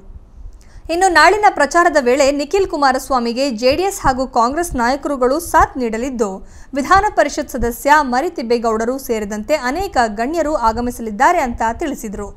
ಇದೇ ವೇಳೆ ಶಾಸಕ ಡಾಕ್ಟರ್ ಕೆ ಅನ್ನದಾನಿ ಸರ್ಕಾರದ ಸಾಧನೆಯನ್ನು ಹೇಳುವ ಮೂಲಕ ನೀತಿ ಸಂಹಿತೆಯನ್ನ ಉಲ್ಲಂಘನೆ ಮಾಡಿದ್ದಾರೆ. ಪರಾಜಿತ ಅಭ್ಯರ್ಥಿಗಳು ಮತ್ತು ವಿವಿಧ ಘಟಕಗಳ ಪದಾಧಿಕಾರಿಗಳು ಮತ್ತು ಮಹಿಳಾ ಸ್ತ್ರೀ ಶಕ್ತಿ ಸಂಘಗಳ ಪದಾಧಿಕಾರಿಗಳು ಮತ್ತು ಸಾರ್ವಜನಿಕರು, ಮತದಾರ ಬಂಧುಗಳು ಎಲ್ಲರೂ ಕೂಡ ತಾವು ಬಂದು ನಮ್ಮ ಮೈತ್ರಿ ಪಕ್ಷದ ಮಂಡ್ಯ ಲೋಕಸಭಾ ಅಭ್ಯರ್ಥಿಯಾದಂತಹ ನಿಖಿಲ್ ಕುಮಾರಸ್ವಾಮಿ ಅವರಿಗೆ ಬೆಂಬಲಿಸಿ ಆಶೀರ್ವದಿಸಿ ಅವರು ಮತಯಾಚನೆಗೆ ಬರತಕ್ಕಂಥ ಸಂದರ್ಭದಲ್ಲಿ ಹೆಚ್ಚಿನ ಸಂಖ್ಯೆಯಲ್ಲಿ ಬಂದು. ಎಎನ್ ಲೋಕೇಶ್, ಸಮಗ್ರ ಸುದ್ದಿ, ಮಳವಳ್ಳಿ. ಗಡಿ ಜಿಲ್ಲೆ ಬೀದರ್ನ ಹಾಲಿ ಸಂಸದ ಭಗವಂತ್ ಖೂಬಾಗೆ ಟಾಂಗ್ ನೀಡಲು ಮುಂದಾದ ಬಿಎಸ್ವೈ ಆಪ್ತರು. ಖೂಬಾಗೆ ಟಿಕೆಟ್ ತಪ್ಪಿಸಲು ಬೆಂಗಳೂರಿನಲ್ಲಿ ಠಿಕಾಣಿ ಹೂಡಿದ ಬಿಜೆಪಿ ಮುಖಂಡರು. ಈ ಬಾರಿ ಭಗವಂತ್ ಖೂಬಾಗೆ ಅಷ್ಟು ಸುಲಭವಾಗಿ ಟಿಕೆಟ್ ಸಿಗುವುದು ಡೌಟ್. ಅಂದಹಾಗೆ ಬೀದರ್ ಟಿಕೆಟ್ ಗುದ್ದಾಟದ ಕುರಿತು ಇಲ್ಲೊಂದು ಸ್ಟೋರಿ ಇದೆ ನೋಡಿ. ಹೀಗೆ ದೃಶ್ಯದಲ್ಲಿ ಕಾಣುತ್ತಿರುವ ಇವರು ಬೀದರ್ ಲೋಕಸಭೆ ಬಿಜೆಪಿ ಸಂಸದ ಭಗವಂತ್ ಖೂಬಾ. ಕಳೆದ 2014ರಲ್ಲಿ ನಡೆದ ಲೋಕಸಭೆ ಚುನಾವಣೆಯಲ್ಲಿ ಪ್ರಧಾನಿ ನರೇಂದ್ರ ಮೋದಿ ಅಲೆಯಲ್ಲಿ ಗೆಲುವು ಸಾಧಿಸುವ ಮೂಲಕ ರಾಜ್ಯದ ಮಾಜಿ ಸಿಎಂ ಧರಂಸಿಂಗರನ್ನ ಸೋಲಿಸುವ ಮೂಲಕ ಪಕ್ಷದಲ್ಲೇ ಹೆಸರುವಾಸಿಯಾಗಿದ್ದರು. ಕಳೆದ ಬಾರಿ ಶ್ರೀರಾಮದೇವ ಬಾಬಾರ ಕೃಪೆಯಿಂದ ಇವರಿಗೆ ಬಿಜೆಪಿ ಟಿಕೆಟ್ ಸಿಕ್ಕಿತ್ತು. ಆದರೆ ಈಗ ಇವರಿಗೆ ಮತ್ತೆ ಬಿಜೆಪಿಯಿಂದ ಟಿಕೆಟ್ ಸಿಗುವುದು ಅಷ್ಟು ಸುಲಭವಲ್ಲ ಎಂಬ ಮಾತುಗಳು ಬಿಜೆಪಿ ಪಕ್ಷದಲ್ಲೇ ಕೇಳಿಬರುತ್ತಿವೆ. ಕಾರಣ, ಗಡಿ ಜಿಲ್ಲೆ ಬೀದರ್ನ 6 ವಿಧಾನಸಭಾ ಕ್ಷೇತ್ರಗಳ ಪೈಕಿ ಇರುವ ಏಕೈಕ ಬಿಜೆಪಿ ಶಾಸಕ ಪ್ರಭು ಚೌಹಾಣ್ ಸೇರಿದಂತೆ ಪಕ್ಷದ ಜಿಲ್ಲಾಧ್ಯಕ್ಷ ಹಾಗೂ ಇತರೆ ಮುಖಂಡರೊಂದಿಗೆ ಭಗವಂತ್ ಖೂಬಾ ಒಳ್ಳೆಯ ಸಂಬಂಧ ಹೊಂದಿಲ್ಲ. ಈಗ ಎಲ್ಲರೂ ಖೂಬಾರನ್ನ ವಿರೋಧಿಸುತ್ತಿದ್ದಾರೆ. ಜೊತೆಗೆ ಜಿಲ್ಲಾ ಮಟ್ಟದಲ್ಲೂ ಪಕ್ಷದ ಕಾರ್ಯಕರ್ತರೊಂದಿಗೆ, ಮುಖಂಡರೊಂದಿಗೆ ಖೂಬಾ ಉತ್ತಮ ಸಂಬಂಧ ಹೊಂದಿಲ್ಲ. ಹೀಗಾಗಿ ಬಿಜೆಪಿ ರಾಜ್ಯಾಧ್ಯಕ್ಷ ಬಿಎಸ್ ಯಡಿಯೂರಪ್ಪ ಅವರ ಪರಮ ಆಪ್ತರೆಂದು ಹೆಸರುವಾಸಿಯಾಗಿರುವ ಮಾಜಿ ಸಚಿವ ಡಾಕ್ಟರ್ ಗುರುಪಾದಪ್ಪ ನಾಗಮಾರಪಳ್ಳಿ, ಪುತ್ರ ಬಿಜೆಪಿ ಮುಖಂಡರಾದ ಉಮಾಕಾಂತ್ ನಾಗಮಾರಪಳ್ಳಿ, ಸೂರ್ಯಕಾಂತ್ ನಾಗಮಾರಪಳ್ಳಿ, ಉದ್ಯಮಿ ಗುರುನಾಥ್ ಕೊಳ್ಳೂರು ಬಿಜೆಪಿ ಜಿಲ್ಲಾಧ್ಯಕ್ಷ ಡಾಕ್ಟರ್ ಶೈಲೇಂದ್ರ ಬೆಲ್ದಾಳೆ ಬಿಎಸ್ವೈ ಮುಖಾಂತರ ಟಿಕೆಟ್ಗೆ ಈಗಾಗಲೇ ಲಾಬಿ ನಡೆಸಿದ್ದಾರೆ. ಜಿಲ್ಲೆಯ ಬಿಜೆಪಿ ನಾಯಕರ ಬಂಡಾಯಕ್ಕೆ ಸಂಸದ ಭಗವಂತ್ ಖೂಬಾರ ನಿದ್ರೆ ಹಾಳಾಗಿದೆ. ಜೊತೆಗೆ ಜಿಲ್ಲೆಯ ಜನರೂ ಕೂಡ ಖೂಬಾ ಬದಲಿಗೆ ಇತರೆ ಮುಖಂಡರಿಗೆ ಲೋಕಸಭೆ ಟಿಕೆಟ್ ನೀಡಿದರೆ ಯಾರೇ ನಿಂತರೂ ಬಿಜೆಪಿ ಗೆಲ್ಲುತ್ತೆ ಎನ್ನುತ್ತಿದ್ದಾರೆ. ಇನ್ನು ಬೆಂಗಳೂರಿನಲ್ಲಿ ಠಿಕಾಣಿ ಹೂಡಿರುವ ಬಿಎಸ್ ಯಡಿಯೂರಪ್ಪರ ಪರಮಾತ್ಮರಾದ ಉಮಾಕಾಂತ್ ನಾಗಮಾರಪಳ್ಳಿ, ಸೂರ್ಯಕಾಂತ್ ನಾಗಮಾರಪಳ್ಳಿ, ಉದ್ಯಮಿ ಗುರುನಾಥ್ ಕೊಳ್ಳೂರು ಹಾಗೂ ಬಿಜೆಪಿ ಜಿಲ್ಲಾಧ್ಯಕ್ಷ ಡಾಕ್ಟರ್ ಶೈಲೇಂದ್ರ ಬೆಲ್ದಾಳೆ ಟಿಕೆಟ್ಗಾಗಿ ಭಾರೀ ಪ್ರಮಾಣದಲ್ಲಿ ಲಾಬಿ ನಡೆಸುತ್ತಿದ್ದಾರೆ. ಅಲ್ಲದೆ ಈ ಬಾರಿ ಗಡಿ ಜಿಲ್ಲೆ ಬೀದರ್ ಲೋಕಸಭೆ ಕ್ಷೇತ್ರದಿಂದ ಹಾಲಿ ಸಂಸದ ಭಗವಂತ್ ಖೂಬಾರನ್ನ ಹೊರತುಪಡಿಸಿ ಯಾರೇ ನಿಂತರೂ ಗೆಲ್ಲುವುದು ಬಿಜೆಪಿ ಮಾತ್ರ ಎನ್ನುತ್ತಿದ್ದಾರೆ ಸಾರ್ವಜನಿಕರು. ಇದೇ ವೇಳೆ ಸಂಸದ ಭಗವಂತ್ ಖೂಬಾಗೆ ಈ ಬಾರಿ ಕಾಂಗ್ರೆಸ್ ಅಭ್ಯರ್ಥಿಯಾಗಲಿ ಮುಖಂಡರಾಗಲಿ ಎಷ್ಟರ ಮಟ್ಟಿಗೆ ಟಕ್ಕರ್ ನೀಡುತ್ತಾರೋ ಗೊತ್ತಿಲ್ಲ. ಆದರೆ ಸದ್ಯದ ಮಟ್ಟಿಗೆ ಸ್ವಪಕ್ಷದ ಮುಖಂಡರೇ ಖೂಬಾಗೆ ವಿಲನ್ ಆಗಿರೋದಂತೂ ಸತ್ಯ. ಒಟ್ಟಿನಲ್ಲಿ ಕಳೆದ ಬಾರಿ ಮೋದಿ ಅಲೆಯಲ್ಲಿ ಗೆದ್ದು ಬೀಗುತ್ತಿರುವ ಭಗವಂತ್ ಈ ಬಾರಿ ಗೆಲುವು ಅಷ್ಟು ಸುಲಭದ ಮಾತಿಲ್ಲ ಎಂಬ ನಾನಾ ಸರ್ವೆಗಳ ಹಿನ್ನೆಲೆಯಲ್ಲಿ ಪಕ್ಷದ ಹೈಕಮಾಂಡ್ ಕೂಡ ಹೊಸಬರಿಗೆ ಟಿಕೆಟ್ ನೀಡಿದರೂ ಅಚ್ಚರಿ ಇಲ್ಲ. ಇನ್ನು ಬಿಎಸ್ವೈ ಮಾತೆ ಅಂತಿಮವಾದರೆ ಖೂಬಾಗೆ ಟಿಕೆಟ್ ಕೈತಪ್ಪುವುದು ಗ್ಯಾರಂಟಿ. ಇಲ್ಲವಾದರೆ ಖೂಬಾ ಮತ್ತೆ ಕಣಕ್ಕೆ ಬರುವುದರಲ್ಲಿ ಎರಡು ಮಾತೇ ಇಲ್ಲ ನೋಡಿ. ವಿಜಯ್ ಕುಮಾರ್ ಜೈನಾಪುರೆ, ಸಮಗ್ರ ನ್ಯೂಸ್, ಬೀದರ್. ಬಿಗ್ ನ್ಯೂಸ್ನಲ್ಲಿ ಈಗ ಒಂದು ಸಣ್ಣ ವಿರಾಮ. Savrin, music as pure as your thoughts. Savrin, a quality product from the house of Codes. ನಿಮ್ಮ ಕನಸಿಗೆ ಹಣ ಒಂದು ಅಡ್ಡಿಯಾಗಬಹುದಾ? ಅಟ್ಟಿಕಾ ಗೋಲ್ಡ್ ಕಂಪನಿಗೆ ಬನ್ನಿ. ಬೇರೆ ಎಲ್ಲಾದರೂ ಅಡವಿಟ್ಟ ನಿಮ್ಮ ಚಿನ್ನವನ್ನು ಬಿಡಿಸಿ ಇಂದಿನ ಆನ್ಲೈನ್ ರೇಟ್ಗೆ ಕೊಂಡು ಡಿಫರೆನ್ಸ್ ಅಮೌಂಟ್ ನಿಮಗೆ ಕೊಡ್ತಾರೆ. 1 ಲಕ್ಷಕ್ಕಿಂತ ಹೆಚ್ಚಿನ happy customers. Attica gold company. ನಿಮ್ಮ ಕನಸುಗಳು ನನಸಾಗಲಿ. ಡಯಾಬಿಟಿಸ್, ಥೈರಾಯ್ಡ್, ಪಿಸಿಒಡಿ, ಬಂಜಿತನ, ಸಂಧಿವಾತ, ಬ್ಯಾಕ್ ಪೇನ್ ಪ್ರಾಬ್ಲಮ್ಸ್, ಚರ್ಮ ರೋಗಗಳು, ಸೋರಿಯಾಸಿಸ್, ಕೂದಲು ಉದುರುವಂತಹ ಸಮಸ್ಯೆಗಳು ಹೋಮಿಯೋಕೇರ್ ಇಂಟರ್ನ್ಯಾಷನಲ್ ನಲ್ಲಿ ಪರಿಹಾರ ಶತಸಿದ್ಧ. Unleash the spirit of music. Music series from Hercules Deluxe. For those with superior taste of music. Hercules Deluxe, a quality product from the house of Codes. ನಮಸ್ಕಾರ ಆತ್ಮೀಯ ವೀಕ್ಷಕರೇ, ನಾನು ಡಾಕ್ಟರ್ ಚರಣ್ ಗೌಡ. 2019 ಲೋಕಸಭಾ ಚುನಾವಣೆ ಏಪ್ರಿಲ್ 18 ಮತ್ತು 23ರಂದು ಸಮಗ್ರ ಕರ್ನಾಟಕದಲ್ಲಿ ನಡೆಯಲಿದೆ. ಹಾಗಾಗಿ ಸಂವಿಧಾನ ಶಿಲ್ಪಿ ಡಾಕ್ಟರ್ BR ಅಂಬೇಡ್ಕರ್ ಅವರು ಭಾರತದಲ್ಲಿರುವ 18 ವರ್ಷ ಮೇಲ್ಪಟ್ಟ ಎಲ್ಲಾ ಪ್ರಜೆಗಳಿಗೆ ವೋಟು ಹಾಕುವ ಅಧಿಕಾರ ಕಲ್ಪಿಸಿಕೊಟ್ಟಿರುತ್ತಾರೆ. ಹಾಗಾಗಿ ಇದರ ಹಿನ್ನೆಲೆಯಲ್ಲಿ ತಾವು ಮರೆಯದೆ ಮತ ಚಲಾಯಿಸಿ ಪ್ರಜಾಪ್ರಭುತ್ವದ ಸರ್ಕಾರ ರಚನೆಯಲ್ಲಿ ಪಾಲ್ಗೊಳ್ಳಿ. ಧನ್ಯವಾದಗಳು. ಸಣ್ಣ ವಿರಾಮದ ನಂತರ ಮತ್ತೆ ಬಿಗ್ ನ್ಯೂಸ್ಗೆ ಸ್ವಾಗತ. ಪಿಯುಸಿ ಬೋರ್ಡ್ ಮತ್ತೆ ವಿವಾದಕ್ಕೊಳಗಾಗಿದೆ. ಈ ಬಾರಿ ಪ್ರಶ್ನೆ ಪತ್ರಿಕೆ ಸೋರಿಕೆಗಿಂತ ನಿಯಮ ಉಲ್ಲಂಘನೆಗೆ ಬೋರ್ಡ್ ಸುದ್ದಿಯಾಗಿದೆ. ಅಂದಹಾಗೆ ಪಿಯು ಬೋರ್ಡ್ ವಿರುದ್ಧ ಹೈಕೋರ್ಟ್ಗೆ ಅರ್ಜಿ ಸಲ್ಲಿಕೆಯಾಗಿದೆ. ಅಷ್ಟಕ್ಕೂ ಪಿಯುಸಿ ಬೋರ್ಡ್ ಏನಂತ ನಿಯಮ ಉಲ್ಲಂಘನೆ ಮಾಡಿದೆ ಅಂತೀರಾ? ಈ ಸ್ಟೋರಿ ನೋಡಿ. ಕಳೆದ 14ರಂದು ನಡೆದ ಪಿಯುಸಿಯ ಜೀವಶಾಸ್ತ್ರ ಪರೀಕ್ಷೆಯನ್ನು ಮರುಪರೀಕ್ಷೆಯನ್ನಾಗಿ ನಡೆಸಬೇಕು ಅಥವಾ 15 ಅಂಕ ಗ್ರೇಸ್ ನೀಡಬೇಕು ಅಂತ ರಾಜ್ಯ ಹೈಕೋರ್ಟ್ಗೆ ಸಾರ್ವಜನಿಕ ಹಿತಾಸಕ್ತಿ ಅರ್ಜಿಯೊಂದು ದಾಖಲಾಗಿದೆ. ಅಂದಹಾಗೆ ಪರಿಶ್ರಮ ವಿದ್ಯಾಸಂಸ್ಥೆ ಮುಖ್ಯಸ್ಥ ಹಾಗೂ ಉಪನ್ಯಾಸಕ ಪ್ರದೀಪ್ ಈಶ್ವರ್ ನ್ಯಾಯಾಲಯಕ್ಕೆ ಈ ಅರ್ಜಿ ಸಲ್ಲಿಸಿದವರು. ಸದ್ಯ ತಮ್ಮ ಅರ್ಜಿಯಲ್ಲಿ ಅವರು 5 ಅಂಕಗಳ ಪ್ರಶ್ನೆಯನ್ನು 3 ಮತ್ತು 2 ಅಂಕಗಳ ಪ್ರಶ್ನೆಯನ್ನಾಗಿ ವಿಂಗಡಿಸಿ ಕೇಳುವಾಗ ಒಂದೇ ಪಾಠದಿಂದ ಕೇಳಬೇಕೆಂಬ ನಿಯಮವಿದೆ. ಆದರೆ ಕಳೆದ 14ರಂದು ನಡೆದ ಪಿಯುಸಿ ಜೀವಶಾಸ್ತ್ರದ ಪ್ರಶ್ನೆ ಪತ್ರಿಕೆಯಲ್ಲಿನ 32 ಮತ್ತು 37ನೇ ಪ್ರಶ್ನೆಗಳಿಗೆ ಈ ನಿಯಮ ಪಾಲಿಸಿಲ್ಲ ಅಂತ ದೂರಿದ್ದಾರೆ. ಇನ್ನು ಪಿಯು ಬೋರ್ಡ್ ವಿರುದ್ಧ ಸಲ್ಲಿಸಿರೋ ಅರ್ಜಿಯಲ್ಲಿ ವಿದ್ಯಾರ್ಥಿಗಳ ಭವಿಷ್ಯದ ದೃಷ್ಟಿಯಿಂದ ಜೀವಶಾಸ್ತ್ರದ ಮರುಪರೀಕ್ಷೆ ನಡೆಯಬೇಕು, ಇಲ್ಲವೇ 15 ಅಂಕಗಳ ಗ್ರೇಸ್ ಮಾರ್ಕ್ ನೀಡಬೇಕು. ಅಲ್ಲಿಯವರೆಗೂ ವಿದ್ಯಾರ್ಥಿಗಳ ಉತ್ತರ ಪತ್ರಿಕೆಗಳ ಮೌಲ್ಯಮಾಪನೆಗೆ ತಡೆ ನೀಡಬೇಕೆಂದು ಕೋರ್ಟ್ಗೆ ಪ್ರದೀಪ್ ಈಶ್ವರ್ ಮನವಿ ಮಾಡಿದ್ದಾರೆ. ಕ್ವಶನ್ ಪೇಪರ್ ಆಸ್ ಯೂಶುವಲ್ ಅಂದ್ರೆ ಟಫ್ ಇದೆ. ಯಾಕೆಂದ್ರೆ ಕಂಪಲ್ಸರಿ ಪ್ರತಿ ವರ್ಷ 5 ಮಾರ್ಕ್ಸ್ಗೆ ಒಂದು ಮೇಲ್ ಡಯಾಗ್ರಾಮ್ ಆಗಿರಲಿ ಇಲ್ಲ ಫಿಮೇಲ್ ಸೆಕ್ಷುವಲ್ ಡಯಾಗ್ರಾಮ್ ಆಗಲಿ ಕಂಪಲ್ಸರಿ ಕೇಳಬೇಕಾಗಿತ್ತು. ಈ ಸಲ ಡಯಾಗ್ರಾಮ್ಸ್ ಯಾವುದೇ ರೀತಿ 5 ಮಾರ್ಕ್ಸ್ ಕೇಳೇ ಇಲ್ಲ. ಅದೇ ರೀತಿ ABC ಅಂತ ಚಾಯ್ಸ್ ಕೇಳಿದರೆ ಪ್ರತಿ ವರ್ಷ ಚಾಯ್ಸ್ ಕೇಳಂಗಿಲ್ಲ. 5 ಮಾರ್ಕ್ಸ್ ಅಲ್ಲಿ ಕೇಳಿದ್ರೆ AB ಅಂತ ಕೇಳಬೇಕು. ABC ಅಂತ 3 ಚಾಯ್ಸ್ ತಗೊಂಡಿದ್ದಾರೆ. 2014ರಿಂದ ಪ್ರತಿ ವರ್ಷಕ್ಕೆ ಹೋಲಿಸ್ಕೊಂಡಂಗೆ ಯಾವ್ದು ಇದುವರೆಗೂ ಸೆಕೆಂಡ್ BCL ಬೋರ್ಡ್ ಪೇಪರ್ ಈ ಥರ ಬಂದೇ ಇಲ್ಲ. ಅದೇ ರೀತಿ ಎಲ್ಲ ಹುಡುಗರು ಎಲ್ಲ ಒಂದು ವಿದ್ಯಾರ್ಥಿಗಳು ಇದೇ ಮುಂದಿನ ಒಂದು ಪ್ರೀವಿಯಸ್ ಪೇಪರ್ಸ್ನ ಒಂದು ಯಾವ ರೀತಿ ಪ್ಯಾಟರ್ನ್ ಇರುತ್ತೋ ಆ ಪ್ಯಾಟರ್ನ್ ಪ್ರಕಾರ ಓದ್ಕೊಂಡ್ ಬಂದಿರೋದ್ರಿಂದ ಯಾರು ಒಳ್ಳೆ ಅಂಕವನ್ನು ಪಡೆದಿಲ್ಲ. ಅದಕ್ಕೋಸ್ಕರ ನೀವು ರೀ ಎಕ್ಸಾಮ್ ಅಥವಾ ಒಂದು ಅಟ್ಲೀಸ್ಟ್ ಎಲ್ಲರೂ ಪಾಸ್ ಆಗೋ ರೀತಿ ಆದರೂ ಒಂದು ಗ್ರೇಸ್ ಮಾರ್ಕ್ಸ್ ಅನ್ನು ನೀಡಬೇಕಂತ ಕೇಳ್ಕೊಂತೀವಿ ಸರ್. ಗುರುದೀಪ್, ಚಿಕ್ಕಬಳ್ಳಾಪುರ, ಸಮಗ್ರ ನ್ಯೂಸ್. ಇಲ್ಲಿ ಬೆಳಗ್ಗೆ ಟೀ ಅಂಗಡಿಗಳು ತೆರೆಯುತ್ತವೋ ಇಲ್ಲವೋ ಗೊತ್ತಿಲ್ಲ, ಆದರೆ ಮದ್ಯದಂಗಡಿ ಮಾತ್ರ ಬೆಳಗ್ಗೆ 6 ಗಂಟೆಗೆ ಸೀದಾ ಓಪನ್ ಆಗ್ಬಿಡ್ತವೆ.